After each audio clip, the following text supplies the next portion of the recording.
ಯಾರ ಪರವೂ ಅಲ್ಲ, ಯಾರ ವಿರುದ್ಧವೂ ಅಲ್ಲ. ಸಾಯಂಕಾಲ ಎಕ್ಸ್‌ಪ್ರೆಸ್, ಇದು ಜನಪರ.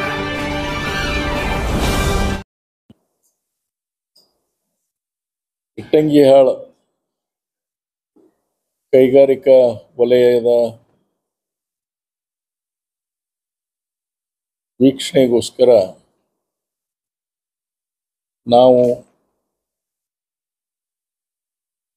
ಮತ್ತು ನಮ್ಮ ಜೊತೆ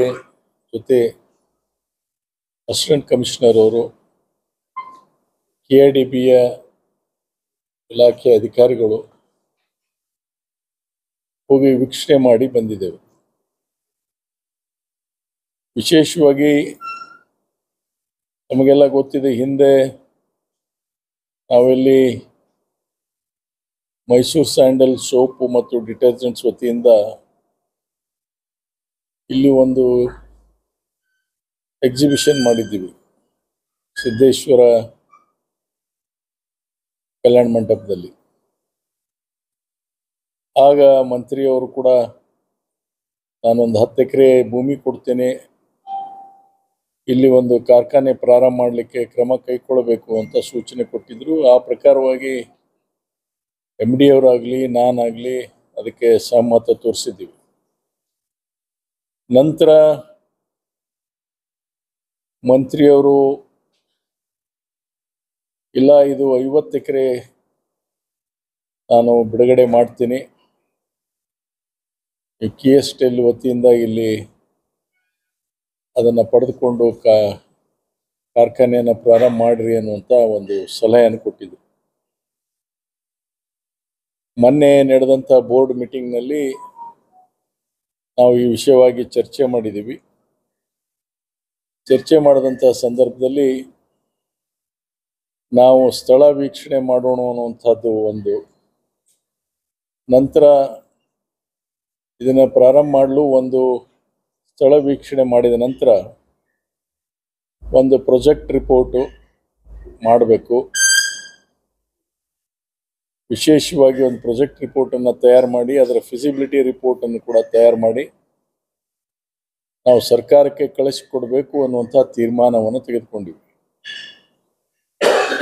ಆ ಪ್ರಕಾರವಾಗಿ ಈಗ ನಾನಿವತ್ತು ವೀಕ್ಷಣೆ ಮಾಡಿದ್ದೇನೆ. ಅಲ್ಲಿ ನಮಗೆ ಮೊದಲೇ ಹೇಳಿದಂಥ ಒಂದು ಸರ್ವೆ ನಂಬರ್ ಏನಿದೆ, ಆ ಸರ್ವೆ ನಂಬರಲ್ಲಿ ನಮಗೆ ಅಷ್ಟೊಂದು 50 ಎಕರೆ ಲಭ್ಯವಾಗೋದಿಲ್ಲ. ಅಲ್ಲಿ ನಮಗೆ ಸುಮಾರು 20ರಿಂದ 25-30 ಎಕರೆ ಮ್ಯಾಕ್ಸಿಮಮ್ ಲಭ್ಯವಾಗುತ್ತೆ. ಇನ್ನು ಉಳಿದಂಥದ್ದು ಅಲ್ಲಿಯ ರೈತರು, ವಿಶೇಷವಾಗಿ ಅಲ್ಲಿರ್ತಕ್ಕಂಥ SC ಜನಾಂಗದವರು ಬಗರ್ ಹುಕುಮಕ್ಕೆ ಅರ್ಜಿಗಳನ್ನು ಹಾಕ್ಕೊಂಡಿದ್ದಾರೆ. ಸೊ ಈ ವಿಷಯವನ್ನು ಕೂಡ ನಾನು ಮಂತ್ರಿಯವರ ಗಮನಕ್ಕೆ ತರ್ತೇನೆ. ಮತ್ತು ಮೇಲ್ಗಡೆ ಏನಪ್ಪ ಅಂದ್ರೆ ಸಾಕಷ್ಟು ಭೂಮಿ ಇದೆ, ಅದು 73 ಸರ್ವೆ ನಂಬರ್, 7 ಸರ್ವೆ ನಂಬರ್ ಅಲ್ಲಿ ಇದೆ. ಆದರೆ ಅಲ್ಲಿ ಯಾವ ಗಿಡ ತೋಪುಗಳನ್ನು ನೆಡಲಿಕ್ಕೆ ಕಷ್ಟ. ಅಲ್ಲಿ ಇಂಡಸ್ಟ್ರಿ ಮಾತ್ರ ಮಾಡ್ಬೋದು, ಆದರೆ ಅಲ್ಲಿ ನೆಡತೋಪುಗಳನ್ನು ಮಾಡ್ತಕ್ಕಂಥದ್ದು ಬಹಳ ಕಷ್ಟ. ಯಾಕಂದ್ರೆ ಅಲ್ಲಿ ಭೂಮಿ ಆ ರೀತಿಯಾಗಿದೆ. ಅದಕ್ಕೆ ಎರಡೂ ಅವ್ರ ಗಮನಕ್ಕೆ ತರ್ತೇನೆ. ಅವರು ಕೂಡ ತಮ್ಮ ಯಾರಾದರೂ ಇಲಾಖೆಯವ್ರನ್ನ ಕಳಿಸಿ ಮತ್ತೊಮ್ಮೆ ಅವರು ವರದಿ ತರಿಸ್ಕೊಳ್ಳಿ. ಇವೆರಡೂ ವಿಚಾರಗಳನ್ನು ನಾವು ಅವ್ರ ಮುಂದೆ ಕಳಿಸ್ಕೊಡ್ತೀವಿ, ಮಾಹಿತಿಯನ್ನು ಕಳಿಸ್ಕೊಡ್ತೀವಿ. ಅವರು ಎಷ್ಟು ಭೂಮಿಯನ್ನು ನಮಗೆ ಕೊಡಲಿಕ್ಕೆ ಮುಂದಾಗ್ತಾರೋ ಅದನ್ನೇ ಪುನಃ ನಮ್ಮ ಬೋರ್ಡ್ಗಳಲ್ಲಿ ತೀರ್ಮಾನ ತೆಗೆದುಕೊಂಡು ಸರ್ಕಾರದ ಒಪ್ಪಿಗೆ ಪಡೆದು ಅಲ್ಲಿ ಕಾರ್ಖಾನೆ ಎಸ್ಟಾಬ್ಲಿಷ್ ಮಾಡಲಿಕ್ಕೆ, ಅಲ್ಲಿ 2 ಟನ್ ಕೆಪಾಸಿಟಿಯ ಒಂದು ಮಷೀನನ್ನು ಹಾಕುವ ಅನ್ನುವಂಥದ್ದನ್ನು ಈಗಾಗಲೇ ನಾವು ತೀರ್ಮಾನ ಮಾಡಿದ್ದೇವೆ. ಪ್ರತಿ ತಾಸಿಗೆ 2 ಟನ್ ಸಾಬೂನನ್ನು ತಯಾರು ಮಾಡ್ತಕ್ಕಂಥ ಒಂದು ಮಷೀನನ್ನು ಹಾಕಬೇಕು ಅನ್ನುವಂಥ ಒಂದು ನಿರ್ಧಾರವನ್ನು ನಾವು ಕಮಿಟಿಯಲ್ಲಿ ಮಾಡಿದ್ದೇವೆ. ಅದರ ಜೊತೆಯಾಗಿ ಸಾಬೂನು ಅಂದರೆ ಇದು ಟಾಯ್ಲೆಟ್ ಸೋಪ್ಸ್ ನಾವು ಬಳಕೆ ಮಾಡೋದು, ದಿನನಿತ್ಯ ಬಳಕೆ ಮಾಡ್ತಕ್ಕಂಥ ಸಾಬೂನು. ಆನಂತರ ಡಿಟರ್ಜೆಂಟ್ ಸೋಪ್ಸ್, ಡಿಟರ್ಜೆಂಟು ಮತ್ತು ಡಿಟರ್ಜೆಂಟ್ ಪೌಡ್ರನ್ನು ಕೂಡ ತಯಾರು ಮಾಡ್ತಕ್ಕಂಥದ್ದು ಒಂದು ಯೂನಿಟನ್ನು. ಇವೆರಡನ್ನು ಕೂಡ ಅಲ್ಲಿ ಪ್ರಾರಂಭ ಮಾಡೋಣ ಅನ್ನುವಂಥದ್ದು ನಮ್ಮ ಒಂದು ವಿಚಾರ ಆಗಿದೆ. ಮಂತ್ರಿಯವ್ರಿಗೂ ಕೂಡ ಇದನ್ನು ನಾನು ಗಮನಕ್ಕೆ ತಂದಿದ್ದೀನಿ.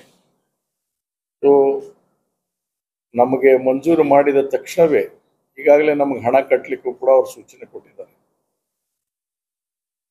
ನಮಗೆ ಮಂಜೂರಾತಿ ಎಷ್ಟಕ್ಕೆ ಸರ್ಕಾರ ಒಪ್ಪಿಗೆ ಕೊಡುತ್ತೋ ಆ ಪ್ರಕಾರವಾಗಿ ನಾವು ಕಾರ್ಖಾನೆಯನ್ನೇ ಶೀಘ್ರದಲ್ಲೇ ಪ್ರಾರಂಭ ಮಾಡಲಿಕ್ಕೆ ಕ್ರಮ ಕೈಗೊಳ್ಳುತ್ತೇವೆ. ಮೈಸೂರು ಸ್ಯಾಂಡಲ್ ಒಂದು ಬ್ರಾಂಚ್ ಏನು ಬೆಂಗಳೂರಲ್ಲಿ, ಮೈಸೂರಲ್ಲಿ, ಶಿವಮೊಗ್ಗದಲ್ಲಿದೆಯೋ ಪ್ರಥಮ ಬಾರಿಗೆ ಅದು ಬಿಜಾಪುರ ಜಿಲ್ಲೆಗೆ ತರುವಂಥ ಒಂದು ಪ್ರಯತ್ನ ಆಗಿದೆ ಅನ್ನುವಂಥದ್ದು ಕೂಡ ಈ ಸಂತೋಷ ಸುದ್ದಿ ನಿಮ್ಮ ಜೊತೆ ಹಂಚ್ಕೊಳ್ತೇವೆ. ಇಲ್ಲ, ನಾವು ಭೂಮಿ ಲಭ್ಯವಿಲ್ಲ ಅಂದ್ರೆ ಏನು, ನಮಗೆ ಆಕ್ಚುಲಿ ನಮಗೆ ಫ್ಯಾಕ್ಟ್ರಿಗೆ ಬೇಕಾಗ್ತಕ್ಕಂಥದ್ದು ಮ್ಯಾಕ್ಸಿಮಮ್ ಈಗಲ್ಲ, ಇನ್ನು 20 ವರ್ಷದ ದೂರದೃಷ್ಟಿ ಇಟ್ಕೊಂಡ್ರು ಕೂಡ ನಮಗೆ ಒಂದು 20 ಎಕರೆ ಬೇಕು ಮ್ಯಾಕ್ಸಿಮಮ್. ಅದು ನಾವಿಲ್ಲಿ ನಮ್ಮ ಪ್ರಾಡಕ್ಟ್ಸ್ ಅನ್ನ ತರಲಿಕ್ಕೆ ಆಗೋದಿಲ್ಲ. ಯಾಕಂದ್ರೆ ಫಾರ್ಮುಲೇಷನ್ನು ಮತ್ತೊಂದು ಸೀಕ್ರೆಟ್ ಆಗಿ ಇಡಬೇಕಾಗ್ತದೆ, ಅದನ್ನ ಮಾಡ್ಲಿಕ್ಕೆ ಆಗ್ಲಿಕ್ಕಿಲ್ಲ. ಯಾಕಂದ್ರೆ ಗಂಧದ ಎಣ್ಣೆ ಮಿಕ್ಸಿಂಗು ಮತ್ತೊಂದು ಅದೆಲ್ಲ ಈಗ ಬೆಂಗಳೂರಲ್ಲಿದೆ, ಅದು ಮುಂದಿನ ದಿನಗಳಲ್ಲೇ ಆಗ್ಬೋದು. ಸದ್ಯ ಇಮಿಡಿಯೇಟ್ಲಿ ಆಗಿ ಅದಕ್ಕೆ ಇವು ಏನದವಲ್ಲ, ನಮ್ಮ ಲೋ ಕಾಸ್ಟ್ ಸೋಪ್ಸ್ ನಮ್ಮಲ್ಲಿ ಇರ್ತಕ್ಕಂಥ ಕಾರ್ಬೋಲಿಕ್ ಸೋಪ್ ಇದೆ, ರೋಸ್ ಇದೆ, ಜಾಸ್ಮಿನ್ ಇದೆ, ಕ್ರಯೋಪ್ಯಾಕ್ನಲ್ಲಿ ತಯಾರು ಮಾಡಿ ನಾವು ಕೊಡುವಂಥದ್ದೇನು ಸಾಬೂನುಗಳದವು ಅದನ್ನು ಪ್ರಾರಂಭ ಮಾಡೋಣ ಅನ್ನೋಂಥದ್ದನ್ನು ಮುಖ್ಯವಾಗಿ. ಅದರ ಜೊತೆಯಾಗಿ ಡಿಟರ್ಜೆಂಟ್ ಸೋಪನ್ನು ಮಾಡುವಂಥದ್ದು, ಡಿಟರ್ಜೆಂಟ್ ಸೋಪು ಮತ್ತು ಡಿಟರ್ಜೆಂಟ್ ಪೌಡ್ರು, ಆಮೇಲೆ ಸಾಧ್ಯ ಆದರೆ ಇವನ್ ಕ್ಲೀನ್ ಆಯಿಲು, ಫ್ಲೋರ್ ಕ್ಲೀನಿಂಗ್ ಆಯಿಲ್ಸನ್ನು ಇದನ್ನು ಮತ್ತೊಂದು ಮಾಡುವಂಥದ್ದು ಒಂದು ಆಲೋಚನೆ ಇಟ್ಕೊಂಡಿದ್ದೇವೆ. ಅದಕ್ಕೆ ಇವೆಲ್ಲ ಸೇರಿದ್ರು ಕೂಡ ನಮಗೊಂದು 20 ಎಕರೆ ಜಮೀನಾದರೆ ಸಾಕಾಗ್ಬೋದು ಅನ್ನೋದು ಒಂದು ವಿಚಾರ. ಆದರೆ ಮಂತ್ರಿಗಳ ಆಲೋಚನೆ ಏನಿದೆಪ್ಪ ಅಂದರೆ ಕೇವಲ ಸೋಪ್ ಮ್ಯಾನುಫ್ಯಾಕ್ಚರಿಂಗ್ ಯೂನಿಟ್ ಮಾಡೋದು ಬೇಡ, ಇದನ್ನು ಮುಂದಿನ ಭವಿಷ್ಯದಲ್ಲಿ ಇಲ್ಲಿ ಸ್ಯಾಂಡಲ್ವುಡ್ ಪ್ಲಾಂಟೇಶನ್ ಕೂಡ ಮಾಡೋಣ, ನಾವು ಗಂಧದ ಒಂದು ಇಲ್ಲಿ ಉದ್ಯಾನವನವನ್ನು ಮಾಡೋಣ ಅನ್ನುವಂಥ ಆಲೋಚನೆ ಇಟ್ಟಿದ್ದಾರೆ. ಸೊ ಅದಕ್ಕೆ ಅವರಿಂದನೂ ಕೂಡ ಇನ್ನೂ ನಾನು ಮತ್ತೆ ಅವ್ರ ಅಭಿಪ್ರಾಯ ಏನಿದೆ ಗೊತ್ತಿಲ್ಲ ನನಗೆ. ಅವರ ಆಲೋಚನೆ ಈಗ ರೀತಿಯಾಗಿದೆ. ಇವತ್ತು ಏನಾಗಿದೆ ಅದನ್ನು ಹೇಳ್ತೀನಿ. ಅಗ್ರಿಕಲ್ಚರ್ ಎಕ್ಸ್ಪರ್ಟ್ಸನ್ನು ಮತ್ತು ನಮ್ಮ ಫಾರೆಸ್ಟ್ ಎಕ್ಸ್ಪರ್ಟ್ಸನ್ನು ಕೂಡ ಕನ್ಸಲ್ಟ್ ಮಾಡ್ತೇವೆ. ಇಲ್ಲ ಬೆಳಿಬೋದಾಗಿದೆ ಅನ್ನುವಂಥದ್ದಾದರೆ ಖಂಡಿತವಾಗಿ ಅದಕ್ಕೆ ಸರ್ಕಾರಕ್ಕೂ ಕೂಡ ಅದನ್ನು ರಿಪೋರ್ಟನ್ನು ನಾವು ಕಳಿಸ್ಕೊಟ್ಟು ಏನು ಪಡಿತೇವೆ. ಇಲ್ಲ, ಈಗಾಗಲೇ it is in the pipeline. ಇವತ್ತು ಅವರು ಒಪ್ಪಿಗೆ ಕೊಟ್ಟರೆ ನನಗನ್ಸುತ್ತೆ 2-3 ತಿಂಗಳಲ್ಲೇ ನಾವು ಕೆಲಸವನ್ನು ಪ್ರಾರಂಭ ಮಾಡ್ಬೋದು. ಆಮೇಲೆ ಅಲ್ಲಿ ಸುಮಾರು ಎಂಪ್ಲಾಯ್ಮೆಂಟ್ ದೃಷ್ಟಿಯಿಂದ ನೋಡೋದಾದ್ರೆ ಅಲ್ಲಿ ಸಣ್ಣ ಸಣ್ಣ ತಾಂಡಗಳಿದ್ದಾವೆ, ಹ್ಯಾಮ್ಲೆಟ್ಸ್ ಇದ್ದಾವೆ, ಹಳ್ಳಿಗಳಿದ್ದಾವೆ. ಜನರಿಗೆ ಏನಪ್ಪ ಅಂದರೆ ಉದ್ಯೋಗಕ್ಕೂ ಕೂಡ ಸುಮಾರು 150-200 ಜನಕ್ಕೆ ಇಮಿಡಿಯೇಟ್ ಆಗಿ ನಾವು ಅಲ್ಲಿ ಎಂಪ್ಲಾಯ್ಮೆಂಟ್ ಕೊಡ್ಬೋದು. 200 ಜನಕ್ಕೆ ಸದ್ಯದರಲ್ಲಿ ಇಮಿಡಿಯೇಟ್ ಆಗಿ ಎಂಪ್ಲಾಯ್ಮೆಂಟ್, ಮುಂದೆ ಫ್ಯೂಚರ್ನಲ್ಲಿ ಇನ್ನೂ ಹೆಚ್ಚಿನ ಜನಕ್ಕೆ ನಾವು ಎಂಪ್ಲಾಯ್ಮೆಂಟ್ ಕೊಡ್ಬೋದು. ಅಲ್ಲಿ ಏನು ಫ್ಯಾಕ್ಟ್ರಿಯಲ್ಲಿ ಕೆಲಸ ಮಾಡ್ತಕ್ಕಂಥದ್ದು. ಆಮೇಲೆ ಇಂಡೈರೆಕ್ಟ್ ಎಂಪ್ಲಾಯ್ಮೆಂಟ್ ಇದ್ದೇ ಇರುತ್ತೆ, ಅದು ಟ್ರಾನ್ಸ್ಪೋರ್ಟೇಷನ್ ಆಗಲಿ ಅಥವಾ ಡಿಸ್ಟ್ರಿಬ್ಯೂಷನ್ ಆಗಲಿ ಅವೆಲ್ಲ ಮತ್ತೆ ಅದು ಕೂಡ ಇರುತ್ತೆ. ಸೊ ಇಮಿಡಿಯೇಟ್ ಆಗಿ ಅಲ್ಲಿ ಜನಕ್ಕೂ ಕೂಡ 200 ಜನಕ್ಕೆ ಅಲ್ಲಿ ಉದ್ಯೋಗವನ್ನು ಕೊಡಲಿಕ್ಕೂ ಸಾಧ್ಯ ಆಗ್ತದೆ. ಬ್ರ್ಯಾಂಡ್ ಅಂಬಾಸಿಡರ್ ಕರ್ನಾಟಕದಲ್ಲಿ ಸಾಕಷ್ಟು ಜನ ಪ್ಯಾನ್ ಇಂಡಿಯಾ ಲೆವೆಲ್ ಆಕ್ಟ್ರೆಸ್ ಇದ್ದಾರೆ, ಆದ್ರೂ ತಮನ್ನಾ ಪಾಟೀಲ್ ಅವರ ನೋಡಿ, ಇದು ಬಹಳ ಹಿಂದೆ ತೀರ್ಮಾನ ಆಗಿತ್ತು. ಇದನ್ನ ಮಾಡಿದಂಥದ್ದು ಆಗಿತ್ತು. ಆದ್ರೆ ಇದ್ರ ಬಗ್ಗೆ ಸಾಕಷ್ಟು ಚರ್ಚೆ ವಿಮರ್ಶೆ ಎಲ್ಲ ಆಯ್ತು. ಅದಾದ ಮೇಲೆ ಇವತ್ತು ಪ್ಯಾನ್ ಇಂಡಿಯಾ ಅಷ್ಟೇ ಅಲ್ಲ, ಇಂಟರ್ನ್ಯಾಷನಲ್ ಲೆವೆಲ್ ಅಲ್ಲಿ ಇರ್ತಕ್ಕಂಥ ಮುಖಗಳು ಬೇಕು ಅನ್ನುವಂಥದ್ದು ಒಂದು ಹಿಂದೆ ಆಗಿದೆ. ಇದ್ರ ಬಗ್ಗೆ ಮಂತ್ರಿಯವರು ಕೂಡ ಬೇಕಾದಷ್ಟು ವಿವರಣೆಯನ್ನು ಕೊಟ್ಟಿದ್ದಾರೆ. ಪರ ಮತ್ತು ವಿರೋಧ ಇರುವುದೇ ಯಾವಾಗಲೂ. ಯಾವ್ದಾರ ಒಂದು ತೀರ್ಮಾನ ತಗೊಂಡಾಗ ಅದಕ್ಕೆ ಪರ ಮತ್ತು ವಿರೋಧವಾಗಿ ಸಹಜವಾಗಿರ್ತಕ್ಕಂಥದ್ದು.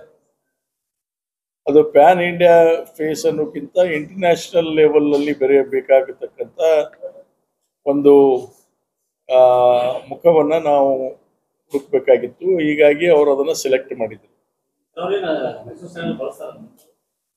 ಬಳಸಲೇಬೇಕು, ಅವ್ರು ಮೈಸೂರು ಸ್ಯಾಂಡಲ್ ಬಳಸಲೇಬೇಕು, ಬಳಸ್ತಾರೆ. ತಮನ್ನಾ ಭಾಟಿಯಾ ಕೂಡ ಬೆಳೆಸಲೇಬೇಕಾಗತ್ತೆ. ಯಾಕಂದ್ರೆ ನಾವು ಬ್ರ್ಯಾಂಡ್ ಅಂಬಾಸಿಡರ್ ಮಾಡಿದಾಗ ಖಂಡಿತವಾಗಿ ಅವ್ರು ಬಳಸ್ತಾರೆ. ನಮ್ಮಲ್ಲಿ ಮೈಸೂರು ಸ್ಯಾಂಡಲ್ ಅಂದ್ರೆ ನಿಮಗೆ ಬಹಳ ಮಂದಿಗೆ ಗೊತ್ತಿರ್ಲಿಕ್ಕಿಲ್ಲ, ರಾಜ ಮಹಾರಾಜರು ಉಪಯೋಗ ಮಾಡತಕ್ಕಂಥ ಸೋಪ್ ಇದು. ರಾಜ ಮಹಾರಾಜರು ಶ್ರೀಮಂತರು ಮೊದಲ ಇರ್ತಕ್ಕಂಥ ಒಂದು ಲಕ್ಸರಿ ಸೋಪ್ ಏನಾರ ಇದ್ರೆ ಅದು ಮೈಸೂರು ಸ್ಯಾಂಡಲ್ ಅನ್ನೋದು ನಾವು ಮೊದಲು ಗಮನದಲ್ಲಿ ಇಟ್ಕೋಬೇಕು. ತದನಂತರ ಇವು ಎಲ್ಲೆಲ್ಲ ಯಾವ್ಯಾವ ಸೋಪ್ಗಳು ಬಂದಿದಾವೆ ಆ ಮಾತು ಬೇರೆ, ಕಾಂಪಿಟೇಷನ್ ಇದೆ, ಇವೆಲ್ಲ ಬಂದಿದಾವೆ. ಆದ್ರೆ ಫ್ಯಾಕ್ಟ್ ಈಸ್ ಮೈಸೂರು ಸ್ಯಾಂಡಲ್ ತಂದೆ ಆದಂತ ಒಂದು ವಿಶಿಷ್ಟವಾದಂತಹ ಗುಣವನ್ನು ಹೊಂದಿದೆ. ಜಗತ್ತಿನಲ್ಲೇ ಇವತ್ತು ಪ್ರಖ್ಯಾತವನ್ನು ಪಡೆದಂತ ಒಂದು ಸೋಪ್ ಆಗಿದೆ. ಇದ್ರ ಬಗ್ಗೆ ಸಾಕಷ್ಟು ಬೇಡಿಕೆ ಇದೆ. ಅದ ಇಲ್ಲಿ ನಾವು ಫ್ಯಾಕ್ಟ್ರಿ ಪ್ರಾರಂಭ ಮಾಡಬೇಕಾದಂತ ಉದ್ದೇಶ ಏನಿದೆ, ನಮ್ಮ ಪ್ರಾಡಕ್ಟ್ ಕೂಡ ಇವತ್ತು ನಾವು demand and supply meet out ಮಾಡೋದಕ್ಕೋಸ್ಕರನೇ ಇಲ್ಲಿ ಬಿಜಾಪುರದಲ್ಲಿ ಕೂಡ ಒಂದು ಮಾಡಿದ್ರೆ ಸರಿ ಹೋಗುತ್ತೆ ಅನ್ನುವಂಥದ್ದು ಆಲೋಚನೆ ಅಲ್ಲ. ನಮಗೆ ಡಿಮಾಂಡ್ ಮತ್ತು ಸಪ್ಲೈಗೆ ತೊಂದರೆ ಆಗ್ಬಾರ್ದು ಅನ್ನೋದಕ್ಕೆ ಇವತ್ತು ಬಿಜಾಪುರದಲ್ಲಿ ಕೂಡ ನಾವು ಆಲೋಚನೆ ಮಾಡೋದು. ಅದಕ್ಕೆ ನೀವು ಯಾರು ತಮನ್ನಾ ಭಾಟಿ ಅವರು ಅನ್ನುವಂಥ ಪ್ರಶ್ನೆ ಅಲ್ಲ, ಈ ದೇಶದಲ್ಲಿ ಇರ್ತಕ್ಕಂಥ ರಾಜ ಮಹಾರಾಜರಾಗಲಿ, ಎಲೈಟ್ ಕ್ಲಾಸ್ ಅವರಾಗಿರ್ಲಿ, ಪಾಲಿಟಿಷಿಯನ್ಸ್ ಆಗಿರಲಿ, ಯಾರೇ ತಗೊಂಡ್ರು ಕೂಡ ಬಡವರಿಂದ ಹಿಡಿದು ಶ್ರೀಮಂತರವರೆಗೂ ಕೂಡ ಮೈಸೂರು ಸ್ಯಾಂಡಲ್ ಬಳಕೆ ಮಾಡತಕ್ಕಂಥದ್ದು ಒಂದು ಅಭ್ಯಾಸ ಇದೆ ಅನ್ನೋದನ್ನ ನಾವು ಯಾರು ಕೂಡ ಮರಿತಕ್ಕಂಥದ್ದು. ಖಾಸಗಿ ಕಂಪನಿಗಳ ಜಾಹೀರಾತು ಸಮರದ ಎದುರು ಸರ್ಕಾರ ಯಾಕೋ ತನ್ನ ಪ್ರಾಡಕ್ಟ್ಗಳ ಜಾಹೀರಾತು ನೀಡೋದ್ರಲ್ಲಿ ವಿಫಲ ಆಗ್ತಾ ಇದೆ. ಅದಕ್ಕೆ ಮೈಸೂರು ಸ್ಯಾಂಡಲ್ ಸ್ವಲ್ಪ ಅಷ್ಟೊಂದು ವ್ಯಾಪಕವಾಗಿ ಪ್ರಚಾರ ಆಗ್ತಾ ಇಲ್ಲ. ವ್ಯಾಪಕವಾಗಿ ಪ್ರಚಾರ ಆಗಿಲ್ಲ ಅಂದ್ರೆ 481 ಕೋಟಿ ಚಿಲ್ಲರೆ ಲಾಭ ಹೆಂಗ್ ಮಾಡ್ತಿದ್ದೀವಿ ನಾವು? ಒಂದ್ ನಿಮಿಷ, 150 ಕೋಟಿ ಪ್ರಥಮ ಬಾರಿಗೆ ಇವತ್ತು ಇಂಟರ್ನ್ಯಾಷನಲ್ ಮಾರ್ಕೆಟ್ನಲ್ಲಿ ಬೇರೆ ಬೇರೆ 50 ದೇಶಗಳಿಗೆ ರಫ್ತು ಮಾಡಿದೆ.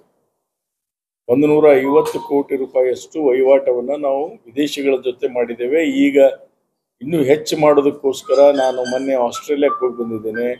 ನಮ್ಮ MD ಅವರು ಅಮೇರಿಕಕ್ಕೆ ಹೋಗಿ ಬಂದಿದ್ದಾರೆ. ದುಬೈಗೆ ಹಲವಾರು ಸಲ ನಮ್ಮ ಬೇರೆ ಮಾರ್ಕೆಟಿಂಗ್ ಡಿವಿಷನ್ ಅವರು ಹೋಗಿ ಬಂದಿದ್ದಾರೆ. ದುಬೈದಲ್ಲಿ ಒಳ್ಳೆ ಮಾರ್ಕೆಟ್ ಎಸ್ಟಾಬ್ಲಿಷ್ ಆಗ್ತಾ ಇದೆ. ಹೀಗೆ ಅದನ್ನ ಇವತ್ತು 150 ಕೋಟಿಯಿಂದ ಹಿಡಿದು ಅದು ಕನಿಷ್ಠ ಮುಂದೆ ಬರುವಂತಹ ದಿವಸದಲ್ಲಿ ಅದೊಂದು 250-300 ಕೋಟಿ ರೂಪಾಯಿವರೆಗೂ ಒಯ್ಯಬೇಕು ಅನ್ನುವಂಥ ಆಲೋಚನೆ ಇದೆ. ತಮನ್ನಾ ಭಾಟಿ ಅಗ್ರಿಮೆಂಟ್ ಇವತ್ತು ಆಗಿದ್ದು 6,80,00,000 ರೂಪಾಯಿ. ಅದರ ಜೊತೆಯಾಗಿ ಅದಕ್ಕೆ ಫಿಲ್ಮ್ ಶೂಟಿಂಗಿಗೆ ಮತ್ತೊಂದು ಎಲ್ಲ ಸೇರಿ 10-10.5 ಕೋಟಿ ರೂಪಾಯಿ ಅದು ಶೂಟಿಂಗಿಗೆ ಸಂಬಂಧಪಟ್ಟಂಥದ್ದಾಗ್ತದೆ ಟೋಟಲಿ. ನಂತರ ಈ ನಿಮ್ಮ TRP ಏರ್ ಮಾಡೋದು, ನೀವು ಚಾನಲ್ಸ್ ಹೇಗೆ ಚಾರ್ಜ್ ಮಾಡ್ತೀರಿ, ಏನು ಮಾಡ್ತೀರಿ ಅನ್ನೋದ್ರ ಮೇಲೆ ಡಿಪೆಂಡ್ ಆಗುತ್ತೆ. ಸೊ ಈಗ ಅದನ್ನು ಅವ್ರ ಜೊತೆ ನಾವು ಕೂತ್ಕೊಂಡು ನೆಗೋಷಿಯೇಟ್ ಮಾಡಬೇಕು. ಅದು ಇನ್ನೂ ಪ್ರಾರಂಭ ಆಗಿಲ್ಲ. ಈಗ ತಮನ್ನಾ ಭಾಟಿಯ ಶೂಟಿಂಗ್ ಮುಗೀತದೆ, ಮೊನ್ನೆ ಸಿಲೋನ್ನಲ್ಲಿ ಮುಗಿಸಿದ್ರು. ಅದನ್ನು ಮುಗಿಸಿದ್ದಾರೆ. ಅದರದ್ದು ಇನ್ನೂ ಕೂಡ ಎಡಿಟ್ ಮಾಡಿ ಅದನ್ನು ಅಪ್ರೂವಲ್ ತಗೋಬೇಕಾಗಿದೆ. CM ಅವ್ರ ಕಡೆಯಿಂದ ಲಾಂಚ್ ಮಾಡಿಸ್ಬೇಕಾಗಿದೆ. ಮುಖ್ಯಮಂತ್ರಿ, ಡೆಪ್ಟಿ CM ಮತ್ತು ಮಿನಿಸ್ಟರ್ ಜೊತೆ ಒಂದು ಡೇಟನ್ನು ತಗೊಂಡು ಅದನ್ನು ಲಾಂಚ್ ಮಾಡಬೇಕು. ಲಾಂಚ್ ಮಾಡಿದಾಗ ಅದನ್ನು ನೆಕ್ಸ್ಟ್ ಏರ್ ಮಾಡೋದಕ್ಕೋಸ್ಕರ ಕೂಡ ನಾವು ಮಾಡ್ತೀವಿ. ಆದರೆ ಒಂದು ಮಾತ್ರ ಹೇಳ್ತೀನಿ, ನೀವು ಪ್ಯಾನ್ ಇಂಡಿಯಾ ಫೇಸು ಕರ್ನಾಟಕದಾಗ ಇಲ್ಲ ಅನ್ನುವಂಥ ಪ್ರಶ್ನೆ ಕೇಳ್ತಿರಲ್ಲ. ನಾವು ಪ್ಯಾನ್ ಇಂಡಿಯಾ ಫೇಸ್ ಕರ್ನಾಟಕದಲ್ಲಿ ಇದ್ದವ್ರಿಗೂ ಕೂಡ ಇವತ್ತು ಅವಕಾಶ ಮಾಡಿಕೊಟ್ಟಿದ್ದೇವೆ. ಭಾಳ ಮಂದಿಗೆ ಅದು ಇವತ್ತು ಮಾಲಾಶ್ರೀ ಅವ್ರ ಮಗಳಿಗೆ ಕೊಟ್ಟಿದ್ದೇವೆ. ಆಮೇಲೆ ಹೆಗಡೆ ಅನ್ನುವಂಥ ಒಬ್ಬರು ಫಿಲ್ಮ್ ಆ್ಯಕ್ಟ್ರೆಸ್ಸು, ಅವ್ರಿಗೆ ಕೊಟ್ಟಿದ್ದೇವೆ. ಸೊ ಹೀಗೆ ಆಗ್ತಾ ಇದೆ. ಆಮೇಲೆ ಇನ್ನೊಂದು ಏನಪ್ಪಾ ಅಂದ್ರೆ ರೀಜನಲ್ ಆಗಿರ್ತಕ್ಕಂಥ ಆ ಸ್ಟೇಟ್ನಲ್ಲಿರುವಂಥ ಅವ್ರಿಗೂ ಕೂಡ ನಾವು ಪ್ರಮೋಟ್ ಮಾಡಲಿಕ್ಕೆ ಈಗಾಗಲೇ ಆಲೋಚನೆ ಮಾಡ್ತೀವಿ. ಇದು ಅವ್ರವ್ರ ಭಾಷೆಯಲ್ಲಿ, ಈ ಕನ್ನಡದಲ್ಲಿ ಕನ್ನಡ, ತೆಲುಗಿನಲ್ಲಿ ತೆಲುಗು, ತಮಿಳಿನಲ್ಲಿ ತಮಿಳು, ಹೀಗೆ ಆ ರೀಜನ್ನಲ್ಲಿ ಇರುವಂತಹ ಭಾಷೆಗಳು, ಮರಾಠಿಯಲ್ಲಿ ಈಗ ಅಲ್ಲಿ ಇರ್ತಕ್ಕಂಥವ್ರೆ ಕೆಲವು ಮಾಡೆಲ್ಸನ್ನ ಕೂಡ ಪ್ರಮೋಟ್ ಮಾಡಿಕೊಂಡು ಅವ್ರನ್ನ ಇನ್ವಾಲ್ವ್ ಮಾಡ್ಕೊಂಡು ಮಾಡುವಂಥದ್ದು ಕೂಡ ಆಲೋಚನೆ ನಡೀತಾ ಇದೆ.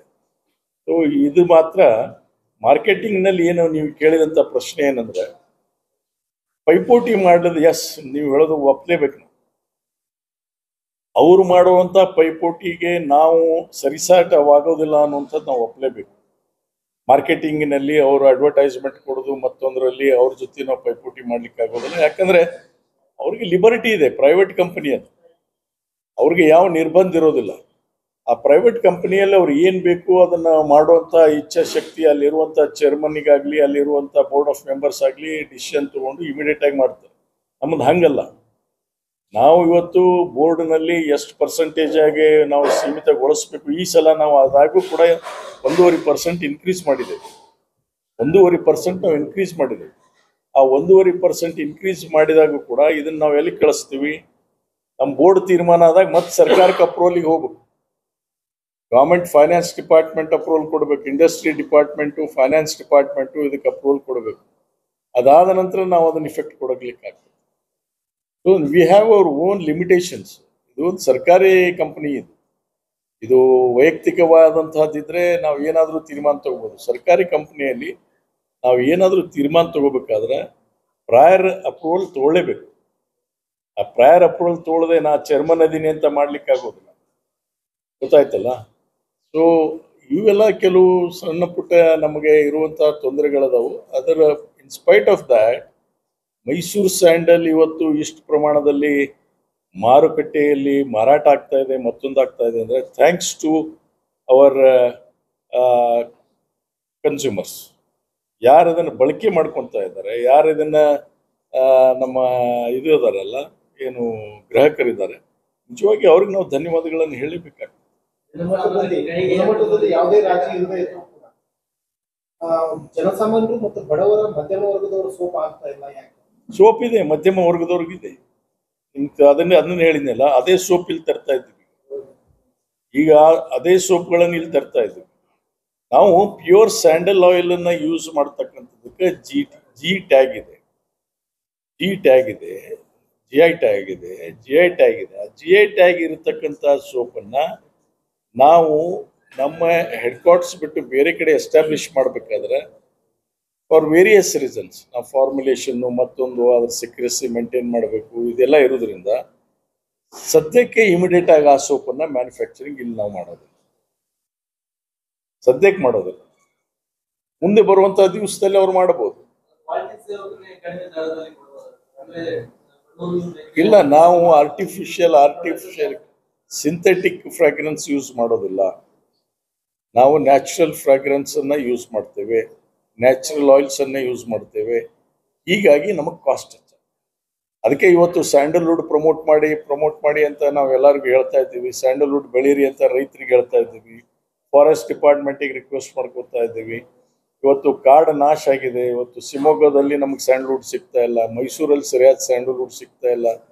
ನಾವು ಇದು ಯಾರ ಮೇಲೆ ಡಿಪೆಂಡೆಂಟ್ ಆಗಿದ್ದೀವಿ ಅಂದ್ರೆ ಸೀಸ್ಡ್ ಮಟೀರಿಯಲ್ ಮೇಲೆ ಡಿಪೆಂಡೆಂಟ್ ಆಗಿದ್ದೀವಿ. ನಮ್ಮ ಸ್ವಂತ ಸಿಗಬೇಕಾದಂಥ ಮಟೀರಿಯಲ್ಲು ಭಾಳ ಕಡಿಮೆ ಸಿಗ್ತಾ ಇದೆ. ಅದೇ ರೀತಿಯಾಗಿ ಹೋಗಿ ಕೇರಳದಲ್ಲಿ, ಮಹಾರಾಷ್ಟ್ರದಲ್ಲಿ ಅಥವಾ ಆಂಧ್ರದಲ್ಲಿ ಇವತ್ತು ಹೋಗಿ ಆಕ್ಷನ್ನಲ್ಲಿ ಪಾರ್ಟಿಸಿಪೇಟ್ ಮಾಡಿ ತೊಗೊತಾ ಇದ್ದೀವಿ. ಇಷ್ಟಾದಾಗೂ ಕೂಡ ನಾವು 750 kg ಸ್ಯಾಂಡಲ್ವುಡ್ ಆಯಿಲ್ ತಯಾರಾಗ್ತಿದೆ. ಈ ವರ್ಷ 1500 kg ನಾವು ತಯಾರು ಮಾಡಿದ್ದೀವಿ. ಈ ವರ್ಷ 1500 kg. ಆ್ಯಕ್ಚುಲಿ ಮುಂಚೆ ನಮ್ಮದು 15,000, 10,000, 15,000 kg ತಯಾರಾಗ್ತದೆ ಮೈಸೂರು ಶಿವಮೊಗ್ಗ ಸೇರಿ. ನಾವು ಇಡೀ ವಿಶ್ವಕ್ಕೆ ಸಪ್ಲೈ ಮಾಡ್ತಿದ್ವಿ. ಇಡೀ ವಿಶ್ವಕ್ಕೆ ಮೈಸೂರು ಸ್ಯಾಂಡಲ್ ಆಯಿಲು ಇಡೀ ವಿಶ್ವಕ್ಕೆ ಸಪ್ಲೈ ಆಗ್ತಿತ್ತು ಒಂದು ಕಾಲದಲ್ಲಿ. ಇವತ್ತು ದುರ್ದೈವ ಏನಾಗಿದೆ ಅಂದರೆ ಗಿಡಗಳೇ ಕಾಣ್ತಾ ಇಲ್ಲ, ನಮಗೆ ಕಳ್ತನ ಆಗಿದ್ದಾವೆ. ವಿಶೇಷವಾಗಿ ಇದಕ್ಕೆ ಹೋಗಿದೆ, ಏನು ಗುಟ್ಕಾ ಮೇಕಿಂಗಿಗೆ ಜಾಸ್ತಿ ಹೋಗ್ತಾ ಇದೆ. ಗುಟ್ಕಾಕ್ಕೆ ಕಳ್ಳತನದ ಮಾಲು ಗುಟ್ಕಾಕ್ಕೆ ಹೋಗ್ತಾ ಇದೆ. ಎಲ್ಲ ಇರೋದ್ರಿಂದ ಫಾರ್ಮರ್ಸ್ ಇವತ್ತು ಇದನ್ನು ವ್ಯಾಪಕವಾಗಿ ಬೆಳಿಲಕ್ಕೆ ಹತ್ತಿರ ಅಂತ ಇಟ್ಕೊಳ್ಳಿ. ಎಲ್ಲಿ ಸ್ಕೆರ್ಸಿಟಿ ಇರುತ್ತೆ ಆ ಮಟೀರಿಯಲ್ಗೆ ಬೆಲೆ ಹೆಚ್ಚಾಗ್ತದೆ. ಇವತ್ತು ನೀವು ಅತಿ ಹೆಚ್ಚು ಪ್ರಮಾಣದಲ್ಲಿ ಬೆಳೆದ್ರಿ ಅಂದ್ರೆ ಅದನ್ನ ನಮಗೆ ಹೆಚ್ಚು ಗಂಧದ ಮರ ಸಿಕ್ತು ಅಂದ್ರೆ ಆಟೋಮೆಟಿಕ್ಲಿ ಇವತ್ತು ಮಾರ್ಕೆಟ್ ಸ್ಟೆಬಿಲೈಸ್ ಆಗಿಬಿಡ್ತದೆ. ಮಾರ್ಕೆಟ್ ಸ್ಟೆಬಿಲೈಸ್ ಆಗ್ತದೆ. ಆಮೇಲೆ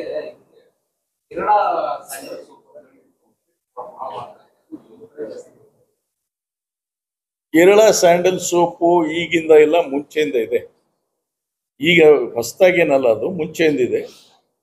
ಆದರೆ ಕೇರಳ ಸ್ಯಾಂಡಲ್ ಸೋಪು ಅವ್ರದ್ದೇ, ನಾನು ಕಮೆಂಟ್ ಮಾಡಬಾರ್ದು.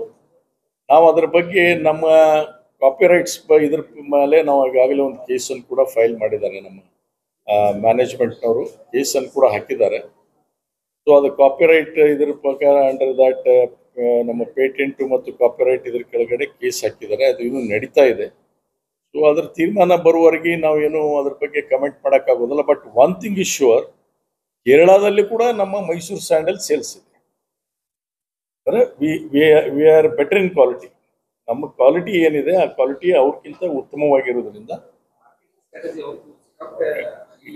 ಇಲ್ಲ ಇಲ್ಲ ಇಲ್ಲ ಇಲ್ಲ ಆಫರ್ ಇಲ್ಲ. ನಮ್ಗಿಂತ ಮಾರ್ಕೆಟಿಂಗ್ ಅವರೇನು ಭಾಳ ಅದು ಅಷ್ಟೊಂದು ಮಾರ್ಕೆಟಿಂಗ್ನಲ್ಲಿ ಅವರು ಕೂಡ ಅಗ್ರೆಸಿವ್ ಆಗಿಲ್ಲ.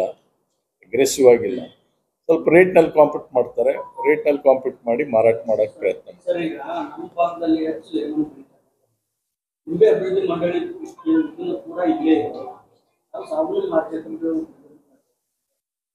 ಯಾಕೆ ನಾವು ಲೇಮನ್ ಬೆಳೆಸಿ ಇಲ್ಲಿ ಡಿಟರ್ಜೆಂಟ್ ಉತ್ಪನ್ನ ಆ ಫ್ಲವರ್ನ ತೆಗಿಬಹುದು, ಅದನ್ನು ಮಾಡಬಾರ್ದು ಅಂತ ಅದರಿಂದ ಒಂದು ಉತ್ತೇಜನವನ್ನು ಸಿಗುತ್ತೆ. ಒಂದು ನಿಮಿಷ, ಈಗ ಫುಡ್ ಪಾರ್ಕ್ ಅಂತ ಮಾಡಿದಿರಿ. ಈಗ ಇಲ್ಲಿ ಫುಡ್ ಪಾರ್ಕಿಗೆ KIDB ಅವರು ಲ್ಯಾಂಡ್ ಕೊಟ್ಟಿದ್ದಾರೆ.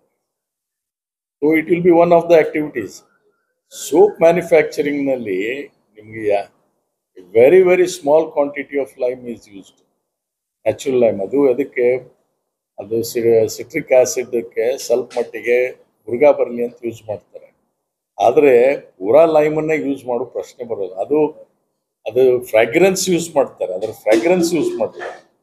ಅದು ಹೇಳ್ತಾರಲ್ಲ, ಇದರಲ್ಲಿ ನಿಂಬು ಇದೆ ಅಂತ ತೋರಿಸ್ತಾರೆ ಅಡ್ವರ್ಟೈಸ್ಮೆಂಟ್. ಅದರಲ್ಲಿ ನಿಂಬು ಇರೋ ಪ್ರಶ್ನೆ ಬರೋದಿಲ್ಲ. ನಿಮ್ಗೆ ಪ್ರಶಸ್ತಿ ಸಿಗಬೇಕು ಅನ್ನುವಂಥದ್ದು ಕೇಳಿ ಬರ್ತಾ ಇರುವಂಥದ್ದು. ಆದ್ರೆ ಎಲ್ಲೋ ಕೈ ಬಿಡ್ತಾರೆ ಅನ್ನುವಂಥ ನಿರಾಶಾ ಭಾವ ಏನೋ ಮನೆ ಮಾಡಿದೆ ಅಂತ ಕೇಳ್ತಾರೆ. ನನಗೆ ನಿರಾಶೆ ಇಲ್ರಿ. ಅದಕ್ಕೆ ನಿರಾಶೆ ಆಗಬೇಕು? You should all know, if you don't agree with me, then it's a different question. Am I not the senior most in the district? That too in Congress? Politically, am I not the senior most in the district? From 1981, I have been in Congress. First time ನನಗೆ ಗೊತ್ತಿಲ್ಲಾರ್ದಾಗ ಕೊಟ್ಟಿದ್ದಾರೆ ಬಿಡಿ. ಮನೆ ಮಕ್ಕೊಂಡಿದ್ದೆ ಬಂದಿದೆ, ಅದ್ರ ಮಾತು ಬೇರೆ. ನಾನೇನು ಕೇಳಕ್ಕೆ ಹೋಗಿಲ್ಲ ಅಥವಾ ಯಾರಿಗೂ ನಾನು ಮಂತ್ರಿ ಮಾಡಂತ ಹೇಳಿಲ್ಲ. ನಾ ಯಾರಿಗೂ ಇನ್ಫ್ಲೂಯೆನ್ಸ್ ಮಾಡಿಲ್ಲ. To be very very honest, ನಾನು ಲುಂಗಿ ಉಟ್ಕೊಂಡು ಇಲ್ಲೇ ಬಿಜಾಪುರ ಮನೇಲಿ ಚಾ ಕುಡಿತಾ ಕುಂತಿದ್ದೆ. ನಾನು ನಮ್ಮ ಇನ್ನೊಬ್ಬರು ಬ್ಲಾಕ್ ಕಾಂಗ್ರೆಸ್ ಅಧ್ಯಕ್ಷರು ಬಂದಿದ್ದರು, ಭಾಗವಾನ್ ಅಂತ, AS ಭಾಗವಾನ್ ಅಂತ, ಮಾತಾಡ್ತಾ ಹರಟಿ ಹೊಡಿತಾ ಕೂತಿದ್ದೆ. ನನಗೆ SP ಆಫೀಸಿಂದ ಫೋನ್ ಬಂತು. ಅವಾಗ ಲ್ಯಾಂಡ್ಲೈನು, ಇವತ್ತೇನು ಮೊಬೈಲ್ ಇದ್ದಂಗೆ ಇಲ್ಲ. ಲ್ಯಾಂಡ್ಲೈನಿಂದ SP ಆಫೀಸಿಂದ ಫೋನ್ ಬಂತು. Sir, you have to rush to Bangalore, you have been selected as a minister ಅಂತ ಬಂತು. ನಕ್ಕೆ SP ಅವ್ರಿಗೆ, ಏನ್ರಿ SP ಅವರು ಹುಡುಗಾಟ ಮಾಡಿ, ಕೆಂಪಯ್ಯವರು ಇದ್ರು, ಏನ್ರಿ ಕೆಂಪಯ್ಯವ್ರು ಬೆಳಗ್ಗೆ ಯಾರು ಸಿಗ್ಲಿಲ್ಲ, ನೀವು ಹುಡುಗಾಟ ಮಾಡ್ತೀರೇನೋ ಅಂದು. ಆಮೇಲೆ ಅಲ್ಲಿ ಮಂಗಲ ಪಿಂಗಳೆಯವ್ರು ಕುಂತಿದ್ರು ಅವ್ರ ಜೊತೆ. ನಮ್ಮ ಸೀನಿಯರ್ ಪ್ರೆಸ್ ರಿಪೋರ್ಟರ್ ಪಿಂಗಳೆಯವರು ಇದ್ರು. ಪಿಂಗಳೆ ಚಾಚಾ ಫೋನ್ ತಗೊಂಡ ಎಮೋಷ್ನಲ್ ಆಗಿ ಹೇಳಿದ, ನೋಡಪ್ಪ, ನೀ ಮಂತ್ರಿಯಾಗಿ ನಡೆಯೋ, ನಾನು ಹೇಳ್ತೀನಿ ನಂಬು ಅಂದ. These things happen in politics. ನಾವು ಅಪೇಕ್ಷೆ ಮಾಡಿದರೆ ಸಿಗುತ್ತೆ ಅನ್ನುವಂಥ ಪ್ರಶ್ನೆ ಇಲ್ಲ. ಅಪೇಕ್ಷೆ ಮಾಡಬೇಕಾದದ್ದು ಎಲ್ಲರ ಧರ್ಮ. ಎಲ್ಲರೂ everyone has to be ambitious in politics. If you are not ambitious, you can not achieve anything in politics. ಈ ಬಾರಿ ಯಾವ ರೀತಿ ಅಚ್ಚರಿ ಬೆಳವಣಿಗೆ ಆಗ್ಬೋದು? ನಾನು ಅನ್ಕಿ ಹೋಪ್ಫುಲ್ ಇದ್ದೀನಿ. ಯಾಕಂದರೆ ಕಾರಣಗಳು ಇದೆ. ನಾನು ಹೇಳಿದ್ನಲ್ಲ, ಸೀನಿಯರ್ ಇದ್ದೀನಪ್ಪ, unblemished or without any mark. ಇವತ್ತಿನವ್ರಿಗೆ ಬ್ಲ್ಯಾಕ್ ಮಾರ್ಕ್ ಈ ಪಾರ್ಟಿಯಲ್ಲಿ ಸೇವೆ ಸಲ್ಲಿಸಿದ್ದೀನಿ. ಪಾರ್ಟಿಗೋಸ್ಕರ ದುಡ್ದಿದ್ದೀನಿ. 81ರಿಂದ ಇಲ್ಲಿವರೆಗೂ ದುಡ್ದಿದ್ದೀನಿ. ಆ ಒಂದು ಕಾರಣಕ್ಕೋಸ್ಕರ ಸಿಗ್ಬೋದು ಅನ್ನುವಂಥ ನಿರೀಕ್ಷೆಯಲ್ಲಿದ್ದೀನಿ. ನಾನೇನು ಇವತ್ತಿನವರೆಗೂ ಯಾರಿಗೂ ಹೋಗಿ ಕೇಳಿಲ್ಲ, ಅಥವಾ ಯಾರಿಗಾರ ಮಾಡೋರಿಗೆ ಆಗೋರಿಗೆ ಕೂಡ ಬೇಡ ಅಂತ ಹೇಳೋ ಪ್ರಶ್ನೆ ಬಂದಿಲ್ಲ. ಹಿಂದೆ 4 ಜನ ಮಂತ್ರಿ ಅದೀವಿ ಇಲ್ಲಿ. ಸಿ ಭಾಳ ಜನ ಈಗ ಸ್ಲಾಟ್ ಅದಾವ. ಈಗ ಏನಾಗಿದೆ, ಈಗ ಒಳ ಮೀಸಲಾತಿ ಏನ್ ಬಂತು ಹಂಗ ಒಳ ಮೀಸಲಾತಿ ನಮ್ಮ ಲಿಂಗಾಯತರಲ್ಲೂ ಇದೆ. ಉಪಜಾತಿಗಳ ಭಾಳ ಅದಾವೆ. ಆ ಉಪಜಾತಿಗಳ ಲೆಕ್ಕಾಚಾರ ಮೇಲೆನೆ ಇವತ್ತು ಹಾಕ್ತಾರೆ ಮಂತ್ರಿಮಂಡಲ ಮಾಡುವಾಗ. ಅಪ್ಪಾಜಿನ ತಗೊಂಡ್ರೆ ಇವನ್ ಡಿಸ್ಟರ್ಬ್ ಆಗುತ್ತೆ, ಇವನ್ ತಗೊಂಡ್ರೆ ಅವ್ನ್ ಡಿಸ್ಟರ್ಬ್ ಆಗುತ್ತೆ, ಪ್ರಶ್ನೆ ಬರೋದಿಲ್ಲ. ಈಗ ಒಳ ಮೀಸಲಾತಿ ಕೂಡ ನಡೀತವೆ. ಆಮೇಲೆ ಅದು ಹೈಕಮಾಂಡಿಗೆ ಬಿಟ್ಟು ವಿಚಾರ. ಯಾರಿಗೂ ಕೂಡ ನಾನು ಯಾರಿಗೂ ಅಡೆತಡೆ ಮಾಡುವಂತ ವಿಷಯಕ್ಕಾಗಿ ನಾನು ಚರ್ಚೆ ಮಾಡೋದಿಲ್ಲ, ಯಾವ ವಿಷಯನೂ ಪ್ರಸ್ತಾಪ ಮಾಡೋದು. ಅವ್ರ ಹಣೆ ಬರದಲ್ಲಿದ್ರೆ ವೆಲ್ಕಮ್ ಇಟ್, ಅದಕ್ಕೇನಿದೆ. ಅವ್ರು ಆದ್ರೆ ನಮ್ಗೆ ಸಂತೋಷ. ಬಿಜಾಪುರ್ಗೆ ಇನ್ನೊಬ್ಬ ಮಂತ್ರಿ ಸಿಗ್ತಾನೆ ಯಾರಾದ್ರ, ಅದ್ರ ಬಗ್ಗೆ ಯಾಕೆ ಬೇಸರ ಪಡಬೇಕು? ಬೇಸರ ಪಡುವಂತ ಪ್ರಶ್ನೆ ಬರೋದು. ಕೆಲವು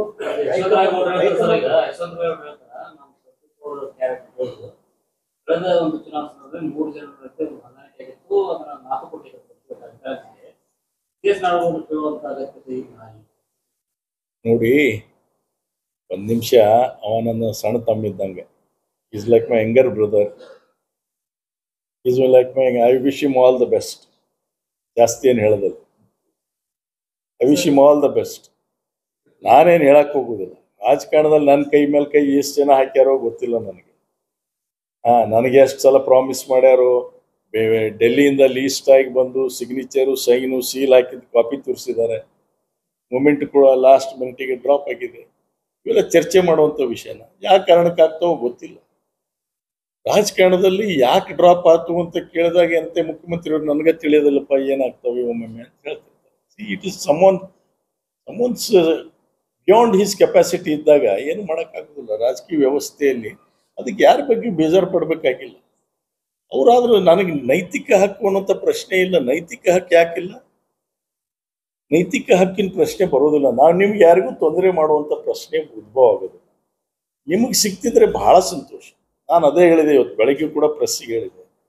ನಾವಿಲ್ಲಿ 6 ಜನ ಆರಿಸಿ ಬಂದಿದ್ದೇವೆ. ಕಾಂಗ್ರೆಸ್ಸಿಂದ 6 ಜನ ಆರಿಸಿ ಬಂದಿದ್ದೀವಿ, 2 ಬಂದಿಲ್ಲ. ಹೌದಾ?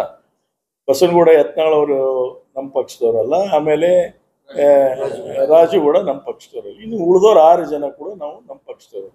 ನಾವು 6 ಜನ ಹೋಗಿ ನಮ್ಮ ಹೈಕಮಾಂಡ್ ಮುಂದೆ ನಿಂತ್ಕೊಳ್ಳೋಣ. ಯಾರಪ್ಪ? ಸಿದ್ದರಾಮಯ್ಯನವ್ರ ಮುಂದೆ, ಮತ್ತು ಡಿ ಕೆ ಶಿವಕುಮಾರ್ ಮುಂದೆ, ವೇಣುಗೋಪಾಲ್ ಮುಂದೆ, ಮತ್ತು ಸುಜ್ರೇವಾಲಾ ಮುಂದೆ ಹೋಗೋಣ. 6 ಜನ ಹೋಗೋಣ. ಸ್ವಾಮಿ, ನಾವು ಬಿಜಾಪುರದವರೆಲ್ಲ ಒಗ್ಗಟ್ಟಾಗಿದ್ದೀವಿ.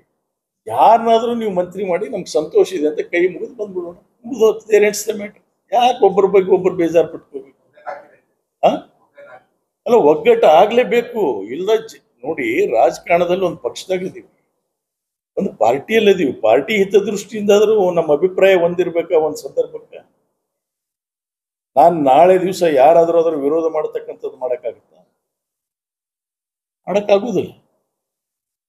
ಒಂದು ಪಕ್ಷದ ಸಿದ್ಧಾಂತದಲ್ಲಿ ನಾವು ಒಳಗಾದಾಗ ನಾವು ಎಲ್ಲರೂ ಹೊಂದಾಣಿಕೆಯವಾಗೇನೆ ಹೋಗ್ಬೇಕು. ಒಬ್ರಿಗೆ ಸಿಗಬಹುದು, ಸಿಗ್ಲಿಕ್ಕಿಲ್ಲ. ಆದರೆ ಎಲ್ಲರೂ ಪಕ್ಷಕ್ಕೋಸ್ಕರ ದುಡಿಬೇಕು ನಾವು. Ultimately we have to. ಇಲ್ಲ, ಮುಂದಿನ ನಮ್ಮ ಭವಿಷ್ಯಕ್ಕೋಸ್ಕರ ನಾವೆಲ್ಲರೂ ಒಟ್ಟಾಗೆ ದುಡಿಬೇಕು. ಪಾರ್ಟಿ ಹಂಗೆ you can't make a magic. ರಾತ್ರಿ ನಾ ಪಕ್ಷ ತರ್ತೀನಿ, ನನ್ನಿಂದನೇ ಕೋಳಿ ಕೂಗುತ್ತೆ ಅಂತ ಯಾರಾದ್ರೂ ನಾವು ತಿಳ್ಕೊಂಡಿದ್ರೆ ವೆರಿ ರಾಂಗ್.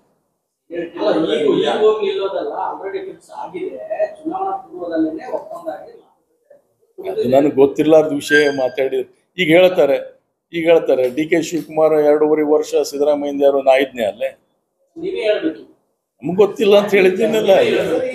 ಮೀಡಿಯಾ ಕ್ರಿಯೇಷನ್ ಎಲ್ಲ ಮೀಡಿಯಾ ಕ್ರಿಯೇಷನ್. ನಮ್ಗೆ ಗೊತ್ತಿಲ್ಲ ಅಂತ ಹೇಳಿದೆ. It is left to the high command. ನಮಗೆ ಈ ವಿಷಯ ಗೊತ್ತಿಲ್ಲ, ಹೈಕಮಾಂಡ್ ಬಿಟ್ಟಂತ ವಿಚಾರಗಳು ಇವೆಲ್ಲ ನಾವು ಮಾತಾಡಬಾರ್ದು, ಚರ್ಚೆನೂ ಮಾಡ್ತೀವಿ. ಆಮೇಲೆ ಒಬ್ರಿಗೊಬ್ರು ಮನಸ್ಸು ಬೇಜಾರು ಮಾಡ್ಕೊಳ್ಳುವಂಥದ್ದು ನಿಮ್ಮ ಮುಖಾಂತರ ಹೇಳುವಂಥದ್ದು ಇಚ್ಛೆ ಪಡ್ತೇನೆ. ಶಿವಾನಂದ ಪಾಟೀಲ್ರಾಗ್ಬೋದು, ಎಂ ಬಿ ಪಾಟೀಲ್ರಾಗ್ಬೋದು, ಯಶವಂತರಾವ್ ಗೌಡ್ರಾಗ್ಬೋದು, ಆಮೇಲೆ ಕಟಕದೊಂಡ ಆಗಿರ್ಬೋದು, ಅಥವಾ ಯಾರೇ ಆಗಿರ್ಬೋದು, ನಾನಾಗಿರ್ಬೋದು, we are all in same party. ಒಂದು ಪಕ್ಷದಲ್ಲಿದ್ದೀವಿ. ನಮ್ಮ ವೈರಿ ಯಾರು ಇವತ್ತು? ನಮ್ಮ ವೈರಿ ಯಾರು? ವೈರಿ ರಾಜಕೀಯ ವೈರಿ ಯಾರು? ಪ್ರತಿಪಕ್ಷದವರು. ಅದನ್ನ ಮೆತ್ತಗೆ ಮಾಡಕ್ಕೆ ಏನ್ ಬೇಕು ಆಲೋಚನೆ ಮಾಡೋಣ. ಅಧಿಕಾರ ಇದ್ರೇನು, ಅಧಿಕಾರ ಇರದೇ ಇದ್ರೇನು ಮಾಡೋಣ. ಅದನ್ನ ಬಿಟ್ಟು ನಮ್ಮೊಳಗಡೆ ಗೊಂದಲ ಸೃಷ್ಟಿ ಮಾಡ್ಕೊಳ್ಳೋ ಅವಶ್ಯಕತೆ ಏನಿದೆ? ತಪ್ಪೇನಿದೆ ರೀ? ತಪ್ಪೇನಿದೆ ಹೇಳಿ? ನೋಡಿದ್ರೆ ಹಿಂಗ್ ಹೇಳ್ತೀರಿ ಈಗ. ಕಾಂಗ್ರೆಸ್ನಲ್ಲಿ ಎಲ್ಲವೂ ಸರಿ ಇಲ್ಲ, ಬನ ರಾಜಕಾರಣ ನಡೀತಾ ಇದೆ. ಕಾಂಗ್ರೆಸ್ನಲ್ಲಿ ಎಲ್ಲವೂ ಸರಿ ಇಲ್ಲ, ಬನ ರಾಜಕಾರಣ ನಡೀತಾ ಇದೆ. ಸಿಎಂ ಬದಲಾವಣೆ ಆಗ್ತದೆ, ಸಚಿವ ಸಂಪುಟದಲ್ಲಿ ಹಿರಿಯರನ್ನ ಕೈ ಬಿಟ್ಟು ಕಿರಿಯರಿಗೆ ಆಕ್ಟಿವ್ ಇರುವಂತ ಹೊಸಬರಿಗೆ ಅವಕಾಶ ಕೊಡ್ತಾರೆ. ಈ ಒಂದು ವೈಮನಸ್ಸು ಎಲ್ಲೋ ಒಂದ್ ಕಡೆ ಹಿರಿಯ ಶಾಸಕರಿಗೆ ಇದೇ ಬಿಡಿ, ಅದನ್ನ ಇಲ್ಲ ಅಂತ ಹೇಳಕ್ ಆಗೋದಿಲ್ಲ. ಆದ್ರೆ ಹೇಳಿದ್ನಲ್ಲ, ಅದನ್ನು ಮೀರಿ ಕೂಡ ಒಮ್ಮೊಮ್ಮೆ ರಾಜಕಾರಣದಲ್ಲಿ ನಾವು ಪಕ್ಷದ ಹಿತದೃಷ್ಟಿಯಿಂದ ಆಲೋಚನೆ ಮಾಡಿ ಇರಬೇಕಾಗುತ್ತೆ. ಹೌದಿಲ್ಲ? ಅದಿಲ್ಲ ಅಂತ ಹೇಳೋದಿಲ್ಲ. ನಾನು ಇಲ್ಲ ಅಂತ ಯಾಕೆ ಹೇಳಿ? ಈಗ ನನಗೆ ಆ ವ್ಯಥೆ ಇಲ್ಲ ಅಂತೀರಾ? 2 ಸಲ ಲೀಸ್ಟ್ನಲ್ಲಿ ಡೆಲ್ಲಿಯಿಂದ ಕ್ಲಿಯರ್ ಆಗಿ ಬಂದಿದ್ದನ್ನ ನೋಡ್ಕೊಂಡು ಆಲ್ ಆಫ್ ಸಡನ್ ಇಲ್ಲ ಅಂತ ಹೇಳಿದಂತ ಸಂದರ್ಭದವು ಎಲ್ಲ ಆಗಿರ್ತಾವ ರಾಜಕಾರಣದಲ್ಲಿ. ಸಂಪುಟ ವಿಸ್ತರಣೆ ಆಗುತ್ತೆ ಸರ್ ಅಥವಾ ಪುನರ್ರಚನೆ ಆಗುತ್ತೆ? ಯಾವ ರೀತಿ ಗೊತ್ತಿಲ್ಲ ಅವ್ರು ಏನ್ ಮಾಡ್ತಾರೆ. ನೀವು ಹೇಳಿದ್ರ ಮೇಲೆ ಎಲ್ಲರೂ ಚಾಲು ಮಾಡಿವಿ ಅಷ್ಟೇ. ನಾನು ಯಾವ ಡೆಲ್ಲಿ ಲೀಡರ್ಸಿಗೆ ಭೇಟಿಯಾಗಿಲ್ಲ, ಯಾವ ದಿಲ್ಲಿ ಲೀಡರ್ಸಿಗೆ ಭೇಟಿಯಾಗಿಲ್ಲ, ಯಾರಿಗೂ ಭೇಟಿಯಾಗಿಲ್ಲ. ಡಿಮಾಂಡ್ ಯಾವಾಗ್ಲೂ ಇದೆ ಅಲ್ಲ ರೀ. 1 ನಿಮಿಷ, ಅಪ್ಪಾಜಿ ನಾಡಗೌಡ ಬಿಜಾಪುರ ಜಿಲ್ಲೆ ಒಳಗಿನ ಒಬ್ಬ ವ್ಯಕ್ತಿ 6 ಸಲ ಆರಿಸಿ ಬಂದಾನ, 8 ಸಲ ನಿಂತಾನ, 81ರಿಂದ ಕಾಂಗ್ರೆಸ್ನಲ್ಲಿದಾನ, ಜಿಲ್ಲಾ ಪಂಚಾಯತಿ ಸದಸ್ಯನಾಗಿ ಆರಿಸಿ ಬಂದಾನ, APCMS ಅಧ್ಯಕ್ಷನಾಗಿ ಬಂದಿದ್ದಾನೆ, ಕಾಂಗ್ರೆಸ್ ಪಾರ್ಟಿಯಿಂದ ಆರಿಸಿ ಬಂದೀನಿ ಅಂತ. ಆ ಕಾಲದಲ್ಲಿ 81ರಲ್ಲಿ ನಾನು ಕಾಂಗ್ರೆಸ್ ಪಕ್ಷದ ಬೆಂಬಲ ಅಭ್ಯರ್ಥಿ ಅಂತ ಬೆಂಬಲದಿಂದ ನಾನು ಅವಿರೋಧ ಆಗಿದೆ ಅಂತ ಹೇಳಿಕೆ ಕೊಡ್ತೀನಿ. ಮತ್ತೆ ಇವು ಏನೆಲ್ಲ ಅಲ್ಗಳಿತೀರಾ? ಚುನಾವಣೆ ಈ ಅರ್ಧ ಅವಧಿಗೆ ಬಂದ ನಂತರ ಹೇಳ್ತಾ ಇರೋದು ನೋಡಿದ್ರೆ ಈಗ ಮತ್ತೆ ಪುನರ್ರಚನೆ ಅಥವಾ ವಿಸ್ತರಣೆ ಆಗ್ಲೇಬೇಕು ಮಾಡಿದ್ರೆ ನಡೆದಿದೆ ಅಂತಾನೆ ಅರ್ಥ. ಇಲ್ಲ, ನಾವು ಪ್ರಯತ್ನ ಯಾರಿಗೂ ಮಾತಾಡಿಲ್ಲ ಅಂತ ಹೇಳಿ ನಾನು ಸುಳ್ಳು ಹೇಳತ್ತಾ ಇಲ್ಲ. ಇವತ್ತಿಗೂ ನನ್ನನ್ನ ಈ ರೀತಿಯಾಗಿ ನಡೆದಿದೆ ಅಂತ ಹೇಳಿಲ್ಲ. ಪತ್ರಿಕೆ ಮುಂದೆ ನೀವು ಕೇಳಿದ್ದಕ್ಕೆ ನಾ ಹೇಳಿದ್ದೀನಿ ಅಷ್ಟೇ.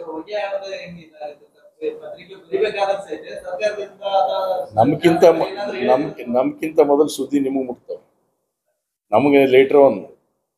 ನಾವು ಸುದ್ದಿ ಮುಟ್ಟುದೇ ನಿಮ್ಗೆ ಮೊದಲು ಮುಟ್ತಾವ, ಆಮೇಲೆ ನಮಗೆ ಮುಟ್ತಾವ. ಹೈಕಮಾಂಡ್ ಮೇಲೆ ಇರಲೇಬೇಕಲ್ರಿ. ಈಗ ತಂದೆ ತಾಯಿ ನಮ್ಮನ್ನ ಅಲ್ಲಲ್ಲ, ಈಗ ಹುಟ್ಟಿಸಿದಂತ ತಂದೆ ತಾಯಿ ಯಾರು ನಮ್ಮ ಕಾಂಗ್ರೆಸ್ನಲ್ಲಿ? ಪಕ್ಷದ ಮೇಲೆ ವಿಶ್ವಾಸ ಇಡದೆ ಯಾರ ಮೇಲೆ ಇಡ್ತೀರಿ?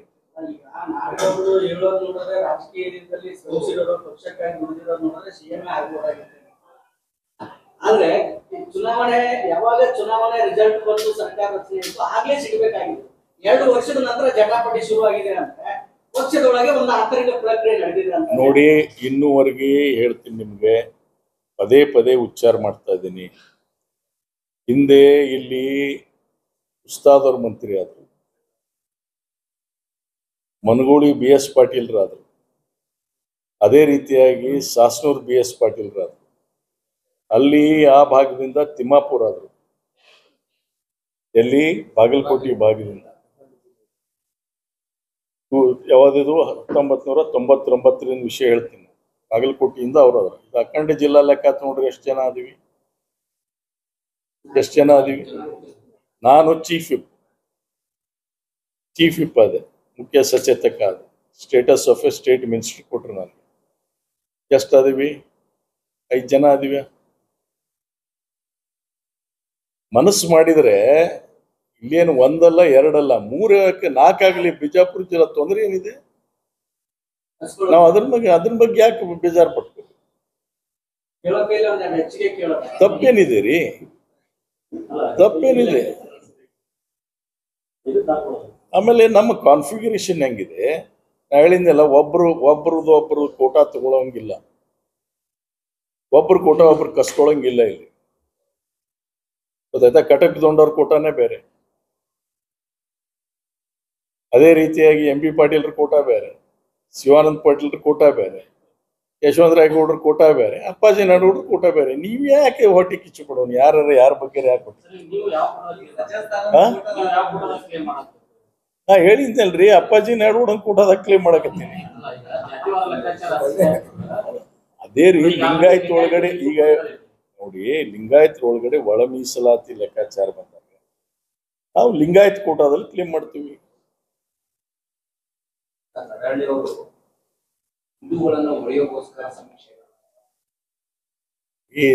ಅವ್ರಿಗೆ ಆಲೋಚನೆ ಬೇರೆ ರೀತಿ ಮಾಡೋರಿಗೆ ಏನು ಹೇಳಬೇಕು? ಈಗ ಒಂದು ಫಾರ್ ಎಕ್ಸಾಂಪಲ್ ಲಾಸ್ಟ್ ಸಮೀಕ್ಷೆ ಎಂದಾಗಿದೆ ರೀ, ಸುಮಾರು 25 ವರ್ಷದ ಹಿಂದಾಗಿದೆ. ಲಾಸ್ಟ್ 2011 ಸೆನ್ಸಸ್ ಆಗಿದೆ. 2011 ಸೆನ್ಸಸ್ ವಾಸ್ ಕಾಸ್ಟ್ ಸೆನ್ಸಸ್ ಆಗಿಲ್ಲ. ಕಾಸ್ಟ್ ಸೆನ್ಸಸ್ ಅಲ್ಲ, ಅದು ಸೆನ್ಸಸ್.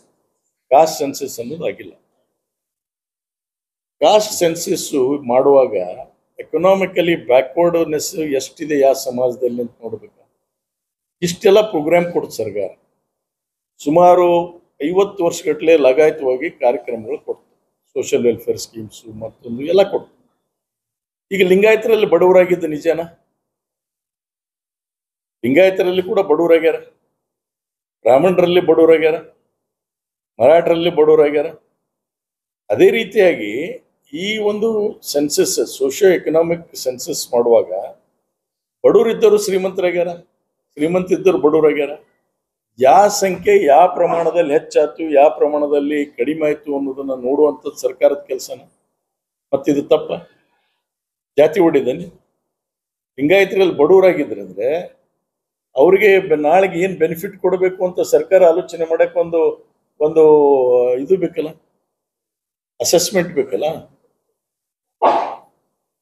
ಅದನ್ನ ಮಾಡ್ತಾ ಇದೆ. ಇಲ್ಲೇನು ನಿಮ್ಮ ಜಾತಿ ಅವ್ರೇನು ದೊಡ್ಡ ಲೀಸ್ಟ್ ಕೊಟ್ಟಿದ್ದಾರೆ.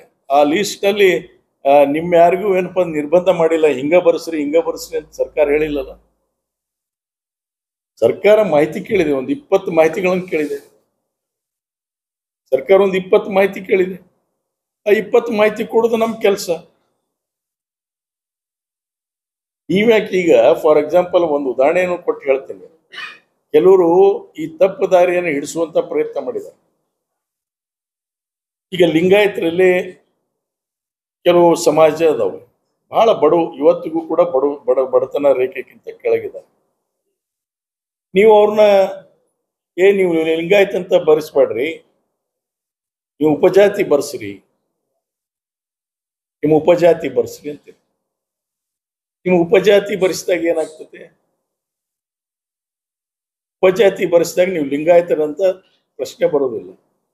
ನೀವು ಲಿಂಗಾಯತರ ಜನಸಂಖ್ಯೆ ಕಡಿಮೆ ತೋರಿಸುತ್ತೆ, ರಾಜ್ಯದಲ್ಲಿ ಕಡಿಮೆ ತೋರಿಸ್ತೀರಿ. ಇನ್ನು ಇತರೆ ಜನಾಂಗ ಹೆಚ್ಚಾಯ್ತು ಅಂತ ತೋರಿಸ್ತೀವಿ, ಬರುತ್ತೆ. ನೀವು ಪ್ರೋಗ್ರಾಮ್ ನೀವು 50%ಗಿಂತ ಹೆಚ್ಚು ರಿಸರ್ವೇಶನ್ ಅನ್ನು ಮಾಡಕ್ ಬರೋದಿಲ್ಲ. Constitutionally you can't exceed reservation by more than 50%. ಮತ್ತೆ ಇವ್ರಿಗೆ ಯಾವಾಗ ಎಲ್ಲ ಹೆಂಗ ಅಕಾಮಡೇಟ್ ಮಾಡ್ತೀರಿ? ಇವ್ರಿಗೆ ಹೆಂಗ ಅಕಾಮಡೇಟ್ ಮಾಡ್ತೀರಿ? ನಾವು ವಾದವನ್ನ ಮಾಡುವಾಗ ನಾವು ಲಿಂಗಾಯತರಲ್ಲಿ ಕೂಡ ಇಷ್ಟು ಬಡವರು ಬಂದ್ರು, ಇವ್ರಿಗೆ ಒಂದು ಸೋಷಿಯೋ ಎಕನಾಮಿಕ್ ಪ್ರೋಗ್ರಾಮ್ನಲ್ಲಿ ರಿಸರ್ವೇಶನ್ ಕೊಡದೇ ಇದ್ರೆ ಚಿಂತಿಲ್ಲ, ಇಂಥ ಕಾರ್ಯಕ್ರಮಗಳನ್ನು ಕೊಡಬೇಕು ಅನ್ನುವಂಥದ್ದನ್ನ ಒತ್ತಾಯ ಮಾಡಬಹುದಾಗಿತ್ತು. ಈಗ ಅವರು ಲಿಂಗಾಯತರಂತ ಬರೆಸ್ತಿದ್ರೆ ಏನಂತ ಹೋರಾಟ ಮಾಡಬೇಕು? ಇವೆಲ್ಲ ಪ್ರಶ್ನೆ ಬರ್ತಾವೆ. ಇಂಥವು ಒಂದೇ ಸಮಾಜ ಅಂತಲ್ಲ, ಬಹಳಷ್ಟು ಸಮಾಜದಲ್ಲಿ ಕೂಡ ಈ ಪ್ರಶ್ನೆಗಳು ಬರ್ತವೆ. ಯಾವುದೇ ಒಂದು ಧರ್ಮ ಇದು ಒಂದು ವೃತ್ತಿಯ ಆಧಾರಿತವಾಗಿರ್ತಕ್ಕಂಥ ಉಪಜಾತಿಗಳಾಗಿವೆ. ಈಗ ಮುಸ್ಲಿಮ್ಸ್ ಆಗಿರ್ಬೋದು, ಲಿಂಗಾಯತರಾಗಿರ್ಬೋದು, ಕ್ರಿಶ್ಚಿಯನ್ಸ್ ಆಗಿರ್ಬೋದು, ಬ್ರಾಹ್ಮಿಣ್ಸ್ ಆಗಿರ್ಬೋದು, ಯಾವುದೋ ಮರಾಠಾಸ್ ತಗೊಳ್ಳಿ, ಯಾವುದೋ ಜಾತಿ ತಗೊಳ್ಳಿ, ಈ ಧರ್ಮದ ಆಧಾರದ ಮೇಲೆ ಉಪಜಾತಿಗಳು ಸೃಷ್ಟಿಯಾಗಿದ್ದು ಅವರ ಕಸಬಿನ ಮೇಲೆ, ಅವರ ವೃತ್ತಿ ಮೇಲೆ. ಧರ್ಮನೇ ಬೇರೆ, ವೃತ್ತಿನೇ ಬೇರೆ. ನೀವು ಧರ್ಮನ ಯಾಕೆ ಬಿಟ್ಟು ಬೇರೆ ಬರ್ಸಕ್ ಹೋಗ್ತೀರಿ? ಧರ್ಮ ಇಡ್ರಿ, ನಿಮ್ಮ ವೃತ್ತಿನೂ ಮುಂದೆ ಬರೀರಿ, ನಮ್ಮ ಉಪಜಾತಿ ಇದು ಅಂತ ಬರೀರಿ.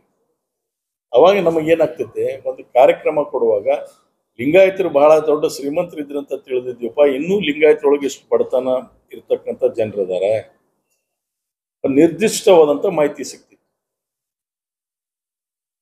ಈ ತಪ್ಪುಗಳನ್ನು ನಾವು ಮಾಡ್ತಾ ಹೋಗ್ತೀವಿ. ಸರ್ಕಾರಕ್ಕೆ ಯಾಕೆ ಇದ್ರ ಬಗ್ಗೆ ಗೂಬೆ ಕೂಡ ಕುಂದಿರ್ಸ್ಬೇಕು? ಸರ್, ಈಗ ಸಿದ್ದರಾಮಯ್ಯ ಅವರು ಮೈಸೂರಿನಲ್ಲಿ ಈ ಮೇಲೆ 5 ವರ್ಷ ಸೇವೆ ಅಂತ ಹೇಳಿದ್ರು. ಇಲ್ಲಿ ಮಂಗಳೂರಲ್ಲಿ ಗಿರಿಜನಾಗಿ ಹೈಕಮಾಂಡ್ ಬೆಳೆಸಿದ್ರೆ ಮೈಸೂರಿನ 5 ವರ್ಷ ಅಂತ ರಾಗ ಬದಲಾಯಿಸಿದ್ದಾರೆ. ಜೊತೆಗೆ ಏನಂದ್ರೆ ನವೆಂಬರ್ ಕ್ರಾಂತಿ ಆಗುತ್ತೆ. ಈಗ ಒಂದು ಸಿಎಂ ಕ್ರಾಂತಿ ಏನ್ರಿ? ಕ್ರಾಂತಿ ಭ್ರಾಂತಿ. ಇದು ಕ್ರಾಂತಿ ಎದಕ್ಕಂತರಿ? ಬದಲಾವಣೆ ಕ್ರಾಂತಿ ಅನ್ನಂಗಿಲ್ಲ. ಬದಲಾವಣೆ ಕ್ರಾಂತಿ ರೆವಲ್ಯೂಷನಿಕ್ ಕ್ರಾಂತಿ ಅಂತಾರೆ. ಕ್ರಾಂತಿ ಅನ್ನೋದು ರೆವಲ್ಯೂಷನ್. ರೆವಲ್ಯೂಷನ್ ಅಂದ್ರೆ ಪ್ರತಿಭಟನೆ ಮಾಡಿ ಹೋರಾಟ ಮಾಡಿ ಕಿತ್ಕೊಳ್ಳೋದಕ್ಕೆ ರೆವಲ್ಯೂಷನ್ ಅಂತ. ಇಲ್ಲೇನಂತ ಅದೈತೆ ಸಂದರ್ಭ ಇದೆ. ಯಾರು ಹಾರೈಸೋಣ್ರಿ, ಸಿದ್ದರಾಮಯ್ಯನವ್ರು 5 ವರ್ಷ ಇರ್ಲಿ ಅಂತ ಹಾರೈಸೋಣ. ಅಲ್ಟಿಮೇಟ್ಲಿ ಹೈಕಮಾಂಡಿನ ಶಿಸ್ತಿನ ಸಿಪಾಯಿಗಳು ನಾವು. ಅದಕ್ಕೆ ಆ ಸ್ಟೇಟ್ಮೆಂಟ್ ಕೊಟ್ಟಾರ ಅವರು. ನಾನು ಕೂಡ ಒಬ್ಬ ಹೈಕಮಾಂಡಿನ ಶಿಸ್ತಿನ ಸಿಪಾಯಿ ಅಂತ ಹೇಳಿ ಆ ಸ್ಟೇಟ್ಮೆಂಟ್ ಅನ್ನು ಕೊಟ್ಟಿದ್ದಾರೆ. ಅಲ್ಲ, ನನಗೆ ಗೊತ್ತಿಲ್ಲ, ಅದು ಹೈಕಮಾಂಡ್ ಬಿಟ್ಟಿದ್ದು ಅದಕ್ಕೆ ಹೈಕಮಾಂಡಿಗೆ. ಪದೇ ಪದೇ ಅದನ್ನ ಕೇಳ್ತೀನಿ ನೀವು. ಸಿದ್ದರಾಮಯ್ಯ ಮಗ ಹೇಳ್ತಾರೆ ಕೇಂದ್ರ ಚುನಾವಣೆ ಆಯುಕ್ತ ಪುಡಾರಿ ಅಂತ ಮಾತನಾಡ್ತಿದ್ದಾರೆ. ಏನ್ರಿ? ಕೇಂದ್ರ ಚುನಾವಣೆ ಆಯುಕ್ತರು ರಾಜಕೀಯ ಪುಡಾರಿಗಳಂತೆ ಮಾತಾಡ್ತಾರೆ. ನನಗೆ ಆ ವಿಷಯ ಗೊತ್ತಿಲ್ಲ, ದಯವಿಟ್ಟು ವರ್ಣದಲ್ಲಿ ಮಾತಾಡಿದ್ದಾರೆ. ನನಗೆ ಗೊತ್ತಿಲ್ಲ ಅದರ ಅಂತ ನೋ ಕಮೆಂಟ್ಸ್. ಜನಪ್ರತಿನಿಧಿಯಾಗಿ ಈ ತರ ಮಾತಾಡಿದ್ದಾರೆ. ಇನ್ನು ಅವ್ರ ವೈಯಕ್ತಿಕ ವಿಚಾರಗಳಿಗೆ ನಾನು ಹೆಂಗೆ ಹೇಳಕ್ಕಾಗುತ್ತೆ? ಇಲ್ಲ, ಕಾಂಗ್ರೆಸ್ ಸಹಿ ಅಭಿಯಾನ, ಮತ ಚೋರಿ ಸಹಿ ಅಭಿಯಾನದಲ್ಲೇ ಕಾಂಗ್ರೆಸ್ ಕಾರ್ಯಕ್ರಮದಲ್ಲಿ ಮತ ಚೋರಿ ಆಗಿದ್ದಂತ ನಿಜಾನ? ಗುಲ್ಬರ್ಗಾದಲ್ಲಿ ಪ್ರೂವ್ ಆತ, ಈಗ ಪ್ರತಿಯೊಂದು ಕ್ಷೇತ್ರದಲ್ಲೂ ಪ್ರೂವ್ ಆಗುತ್ತೆ. ನನ್ನ ಕ್ಷೇತ್ರದಲ್ಲೇನೆ ಹೇಳ್ತೀನಿ ಉದಾಹರಣೆ ನಿಮ್ಗೆ. ಮುದ್ದೇಬಾಳ ಒಂದು ಊರಲ್ಲೇ ಸುಮಾರು 800ರಿಂದ 1000 ಮತಗಳನ್ನ ಎಲ್ಲಿಯವರು ಸುರ್ಪುರ್ ಶಾಪುರ್ ಆ ಕಡೆಯವರು ನೀವು ಎನ್ರೋಲ್ ಮಾಡ್ತಾರೆ. ಎನ್ರೋಲ್ ಮಾಡಿ ಅವರಿಗೆ ಸ್ಲಮ್ ಕ್ಲಿಯರೆನ್ಸ್ ಬೋರ್ಡ್ ಇಂದ ಹಕ್ಕುಪತ್ರ ಕೊಡ್ತಾರೆ. ಯಾವಾಗ? ಚುನಾವಣೆಗಿಂತ ಸ್ವಲ್ಪೇ ದಿವಸ ಮುಂಚೆ ಬೊಮ್ಮಾಯಿಯವರು ಬಂದು ಹಕ್ಕುಪತ್ರ ವಿತರಣೆ ಮಾಡ್ತಾರೆ. ಅವ್ರಿಗೆ ತಗಡಿನ ಶೆಡ್ ಹಾಕಿ ಅಲ್ಲಿ ಅವ್ರು ಇಲ್ಲೇ ಇಲ್ಲ, ಹಕ್ಕುಪತ್ರ ತಗೊಂಡ್ಮೇಲೆ ಪರಾರಿ ಹೋಗೇ ಬಿಟ್ಟಾರ. ಅವ್ರು ಯಾರು ಇಲ್ಲ, ಅಲ್ಲಿ ಒಬ್ರು ಇಲ್ಲ. ಅವರೆಲ್ಲ ವೋಟರ್ ಲಿಸ್ಟ್ ನಲ್ಲಿ ಬಂದ್ಬಿಟ್ಟಿದ್ದಾರೆ. ಅವ್ರ ಓಟ್ ಅಲ್ಲಿ ಹೋದವ. ಅದನ್ನ ನಾವು ರಿಸರ್ಚ್ ಮಾಡಿದೆ. ಯಾರು ಮಾಡಿದ? ನಮ್ಮ ಮುನ್ಸಿಪಾಲಿಟಿ ಅಧ್ಯಕ್ಷ ರಿಸರ್ಚ್ ಮಾಡಿದ.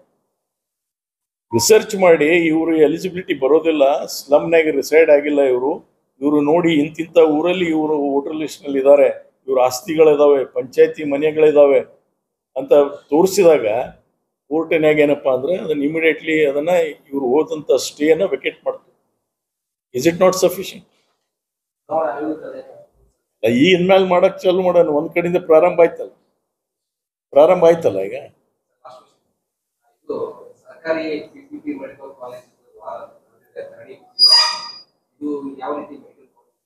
ಇದು ನಮ್ಮ ಪಕ್ಷದ ವೇದಿಕೆಯಲ್ಲಿ ಚರ್ಚೆ ಆಗಿಲ್ಲ. ಇವು ಪಕ್ಷದ ವೇದಿಕೆ CLP ಯಲ್ಲಿ ಇವತ್ತಿಗೂ ಚರ್ಚೆ ಆಗಿಲ್ಲ, ಅಥವಾ ಜಿಲ್ಲಾ ಮಂತ್ರಿಗಳನ್ನ ಶಾಸಕರನ್ನ ಕರೆದು ಯಾರು ಚರ್ಚೆ ಮಾಡಿಲ್ಲ. ನಿಮಿಷ ಹೇಳ್ತೀನಿ ತಮ್ಮ. ವೈಯಕ್ತಿಕವಾಗಿ ಸದನದಲ್ಲಿ ಎತ್ತಿದ್ರು, ಆದ್ರೆ ಏನಾಗಿದೆ ಅನ್ನುವಂಥ ಮಾಹಿತಿ ನಮ್ಗೆ ಯಾರಿಗೂ ಕೊಡ್ಲಿಲ್ಲ. ನಾವು ಪಕ್ಷದ ವೇದಿಕೆಯಲ್ಲಿ ಆಗಿದೆ, ನಾನು ಇನ್ನೂ ಕಂಪ್ಲೀಟ್ ಮಾಡಿಲ್ಲ, ನೀವು ಹೇಳಕತ್ತೀವಿ. ನಾವು ಮಾಡದೇ ಇರ್ತಕ್ಕಂಥದ್ದು ಸದನದಲ್ಲಿ ಕೆಲವು ಚರ್ಚೆ ಆಗಿದ್ದಾವೆ, ಇಲ್ಲ ಅಂತ ಹೇಳೋದಿಲ್ಲ. ಆದರೆ ನಮ್ಮ ವೈಯಕ್ತಿಕ ಅಭಿಪ್ರಾಯ ಕೇಳೋದಾದ್ರೆ, ಸರ್ಕಾರಿಯಲ್ಲಿ ಇರ್ತಕ್ಕಂಥ ಸಂಸ್ಥೆಗಳು, ಅದು ವಿಶೇಷವಾಗಿ ಜನ ಕಲ್ಯಾಣ ಮಾಡ್ತಕ್ಕಂಥ ಸಂಸ್ಥೆಗಳು ಏನಿದಾವಲ್ಲ, ಅದು ಹಾಸ್ಪಿಟಲ್ ಆಗಿರ್ತದೆ, ಎಜುಕೇಶನಲ್ ಇನ್ಸ್ಟಿಟ್ಯೂಷನ್ಸ್ ಆಗಿರ್ತದೆ, ಇವು ಸರ್ಕಾರದಲ್ಲೇ ಉಳಿಬೇಕು. ಇವು ನಾಳೆ ಸರ್ಕಾರೇತರವಾಗಿರ್ತಕ್ಕಂಥ ಸಂಸ್ಥೆಗಳು ಒಂದು ಕಾಲಕ್ಕೆ ಆಗ್ಬೇಕು. This is a prestigious institution. ಇವತ್ತು ಒಳ್ಳೆಯ ಮೆಡಿಕಲ್ ಕಾಲೇಜ್ ಆಗಲಿ ಅಥವಾ ಇವತ್ತು ಹಾಸ್ಪಿಟಲ್ಸ್ ಆಗಲಿ ರಿಮೇನ್ ವಿತ್ ಬಡವರಿಗೆ ಅನುಕೂಲ ಹೆಚ್ಚಾಗಬೇಕಾದ್ರೆ ಎತ್ತಲೇಬೇಕಲ್ಲ. ನಿಮ್ಮ ಮುಂದೆ ಎತ್ತಕತ್ತೀನಲ್ಲ. ಅಲ್ಲ ರೀ, CM ಮುಂದೆ ಒಂದು ಸಬ್ಜೆಕ್ಟ್ ತೊಗೊಂಡು ಹೋಗ್ಬೇಕು. ಹಂಗೆ ಎತ್ತುದಂದ್ರೆ ಹಂಗೆ ಅಲ್ಲ, ಅದು ಯಾವ ರೀತಿಯಾಗಿ ಆಗುತ್ತೆ ಅಂತ ಈಗ ಕೆಲವರು ಬಂದಿದ್ರು, ಮಾಹಿತಿ ಕೊಡಿ ಅಂತ ಕೇಳಿದ್ದೀನಿ. ನಾವು ಮಾಹಿತಿ ಕಲೆಕ್ಟ್ ಮಾಡ್ತೀವಿ. CM ಜೊತೆ ನಾವು ಕೂತು ಚರ್ಚೆ ಮಾಡ್ತೀವಿ.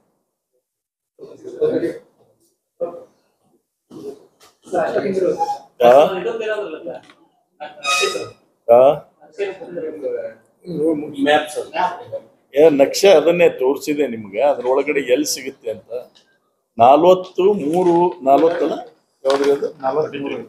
43 ಏನಾಗ್ಬಿಟ್ಟಿದೆ, ಇಲ್ಲ ಅವರೇ ಡಿಪಾರ್ಟ್ಮೆಂಟ್ ಇದ್ದ ನಕಾಶ, ಅವರೇ ನಾವು ಇನ್ಸ್ಪೆಕ್ಷನ್ ಹೋದಿವಿ. ಇಲ್ಲಿ ನಮಗೆ KIDB ಲ್ಯಾಂಡಿಗೆ ಮೊದಲ ಕೊಟ್ಟರು. ಅದು ಏನಾಗಿದೆ ಈಗ, ಇದನ್ನ ನಮಗೆ KIDBಗೆ ಹ್ಯಾಂಡ್ ಓವರ್ ಮಾಡಿದ್ದಾರೆ. ಇದು 75 ಸರ್ವೆ ನಂಬರ್. ಇದು ಈ ಸದ್ಯಕ್ಕೆ ಇದೆ, ಇಲ್ಲ ಅಂತ ಹೇಳ್ತಾ ಇಲ್ಲ. ಇದು ಇದೆ 7 70 ಎಕರೆ ಇದೆ, ಸರ್ವೆ ನಂಬರ್ 7. ಇದು ಅವೈಲೇಬಲ್ ಇದೆ. ಸೊ ಈ ಲ್ಯಾಂಡ್ ಏನಿದೆ ನೋಡಿ, ಇಲ್ಲಿ ಏನು ತೋರಿಸಿದಾರಲ್ಲ, ಈ ಲ್ಯಾಂಡು ಏನಾಗಿದೆ, ಪಾಕೆಟ್ ಎಲ್ಲ ಎನ್ಕ್ರೋಚ್ಮೆಂಟ್ಸ್ ಆಗಿದೆ. ಎನ್ಕ್ರೋಚ್ಮೆಂಟ್ ಅಂದರೆ ರೈತರು ಅದನ್ನು ಕಬ್ಬು ಹಾಕೊಂಡಿದ್ದಾರೆ, ತೊಗರಿ ಹಾಕೊಂಡಿದ್ದಾರೆ, 2 ಎಕರೆ 3 ಎಕರೆ 4 ಎಕರೆ 5 ಎಕರೆ ಹಿಂಗೆ SC ಜನಾಂಗ ಅದನ್ನು ಕಬ್ಜಾ ಮಾಡಿ ಪಗಾರ ಹುಕುಮಿಗೂ ಕೂಡ ಅರ್ಜಿ ಹಾಕಿದ್ದಾರೆ. ಕೆಲವರು ಕೋರ್ಟಿಗೆ ಕೂಡ ಸ್ಟೇ ಹೋಗಿದ್ದಾರೆ, ಅದರ ಮೇಲೆ ಸ್ಟೇ ಹೋಗಿದ್ದಾರೆ. ಸೊ ಇದು ಬಹಳ ಸೂಟೇಬಲ್ ಇತ್ತು. ಮಂತ್ರಿಗಳು ಇದನ್ನೇ ಸೆಲೆಕ್ಟ್ ಮಾಡಿದರು, ನಮಗೆ ಕೊಟ್ಟಿದ್ದು. ಆದ್ರೆ ಅಲ್ಲಿ ಅವ್ರು ಹೇಳುವಷ್ಟು ಏರಿಯಾ ಸಿಗೋದಿಲ್ಲ. ಅವ್ರೇನು ಕಲ್ಪನೆ ಇಟ್ಕೊಂಡಿದ್ದಾರಲ್ಲ, ನಾನು 50 ಎಕರೆ ಸಿಗಬೇಕು ಅಂತ ಕಲ್ಪನೆ ಇಟ್ಕೊಂಡಾರ, ಅಲ್ಲಿ ಅಷ್ಟು ಸಿಗ್ತಾ ಇಲ್ಲ. ಅಲ್ಲಿ ಬಹಳ ಅದು ಒಂದು 20 ಎಕರೆ ಅವೈಲೇಬಲ್ ಆಗುತ್ತೆ. ಸೊ ಇಲ್ಲಿ ಮಾಡೋದಾದ್ರೆ ಇಲ್ಲಿ ನಮಗೆ ಪ್ಲಾಂಟೇಶನ್ ಮಾಡಲಿಕ್ಕೆ ಅನಾನುಕೂಲ ಇದೆ. ಏನು ಸ್ಯಾಂಡಲ್ವುಡ್ ಪ್ಲಾಂಟೇಶನ್ ಮಾಡಬೇಕು ಎಂಟೈರ್ಲಿ ಉಳಿದಂಥ ಲ್ಯಾಂಡ್ನಲ್ಲಿ ಏನೋ ಅವ್ರ ಆಲೋಚನೆ ಇತ್ತು, ಅದು ಸ್ವಲ್ಪ ಕಷ್ಟ. ಅದು ಇಲ್ಲಿ ಮಾಡ್ಲಿಕ್ಕೆ ಕಷ್ಟ. ಡಿಸ್ಕಸ್ ಮಾಡ್ತಾರೆ. ಟೆಕ್ನಿಕಲಿ ಇದು ನೀವು ಬೋಲ್ಟು ಇವೆಲ್ಲ ಇಲ್ಲಿ 20 ಎಕರೆಗೆ ಏನೂ ಪ್ರಾಬ್ಲಮ್ ಇಲ್ಲ. 20 acres ಏನು ಇಮಿಡಿಯೇಟ್ಲಿ ಮಾರ್ಕಿಂಗ್ ಮಾಡಿ ಕೊಡೋದಕ್ಕೆ ತೊಂದರೆ ಇಲ್ಲ. ಬಟ್ ಮಿನಿಸ್ಟರ್ 20 acresಗೆ ಹೋಗ್ತಾರೋ ಏನೋ ಅದಕ್ಕೆ ಹೋಗ್ತಾರೆ. ಅಫ್ಕೋರ್ಸ್ ನಾನು ಬೋರ್ಡ್ನಲ್ಲಿ ಇಟ್ಟು, ಮಿನಿಸ್ಟರ್ ಅಂದರೆ ಒಂದೇ ಜಿಲ್ಲಾದವ್ರದೀವಿ, ನಾವು ಅವ್ರ ಕೂಡ ಚರ್ಚೆ ಮಾಡೇ ಮಾಡಬೇಕಲ್ಲ, ಏನು ಮಾಡಿದ್ರು. ಸೊ ಮಾಡ್ತೀವಿ ಅದನ್ನು. ಅಲ್ಟಿಮೇಟ್ಲಿ ನಾವು ಬೆನಿಫಿಟ್ ಇಲ್ಲಪ್ಪ ಇಲ್ಲಿ ಬೇಡ, ನಮ್ಗೆ 50 ಎಕರೆ ಮಾಡಬೇಕು ಅನ್ನುವಂಥದ್ದು ಅವ್ರ ತಲೆಗೆ ಆಲೋಚನೆ ಭಾಳ ಗಟ್ಟಿಯಾಗಿದ್ರೆ ಅದನ್ನು ಅವ್ರು ಕಳಿಸ್ಕೊಡ್ತೀನಿ. ಅವ್ರು ಅದ್ರ ಬಗ್ಗೆ ಇನ್ ಫ್ಯೂಚರ್ನಲ್ಲಿ ಏನಾದರೂ ತೀರ್ಮಾನ ತಗೋಬೇಕು. ಸಾಯಂಕಾಲ ಎಕ್ಸ್ಪ್ರೆಸ್ ಯಾರ ಪರವೂ ಅಲ್ಲ, ಯಾರ ವಿರುದ್ಧವೂ ಅಲ್ಲ. ಇದು ಜನಪರ.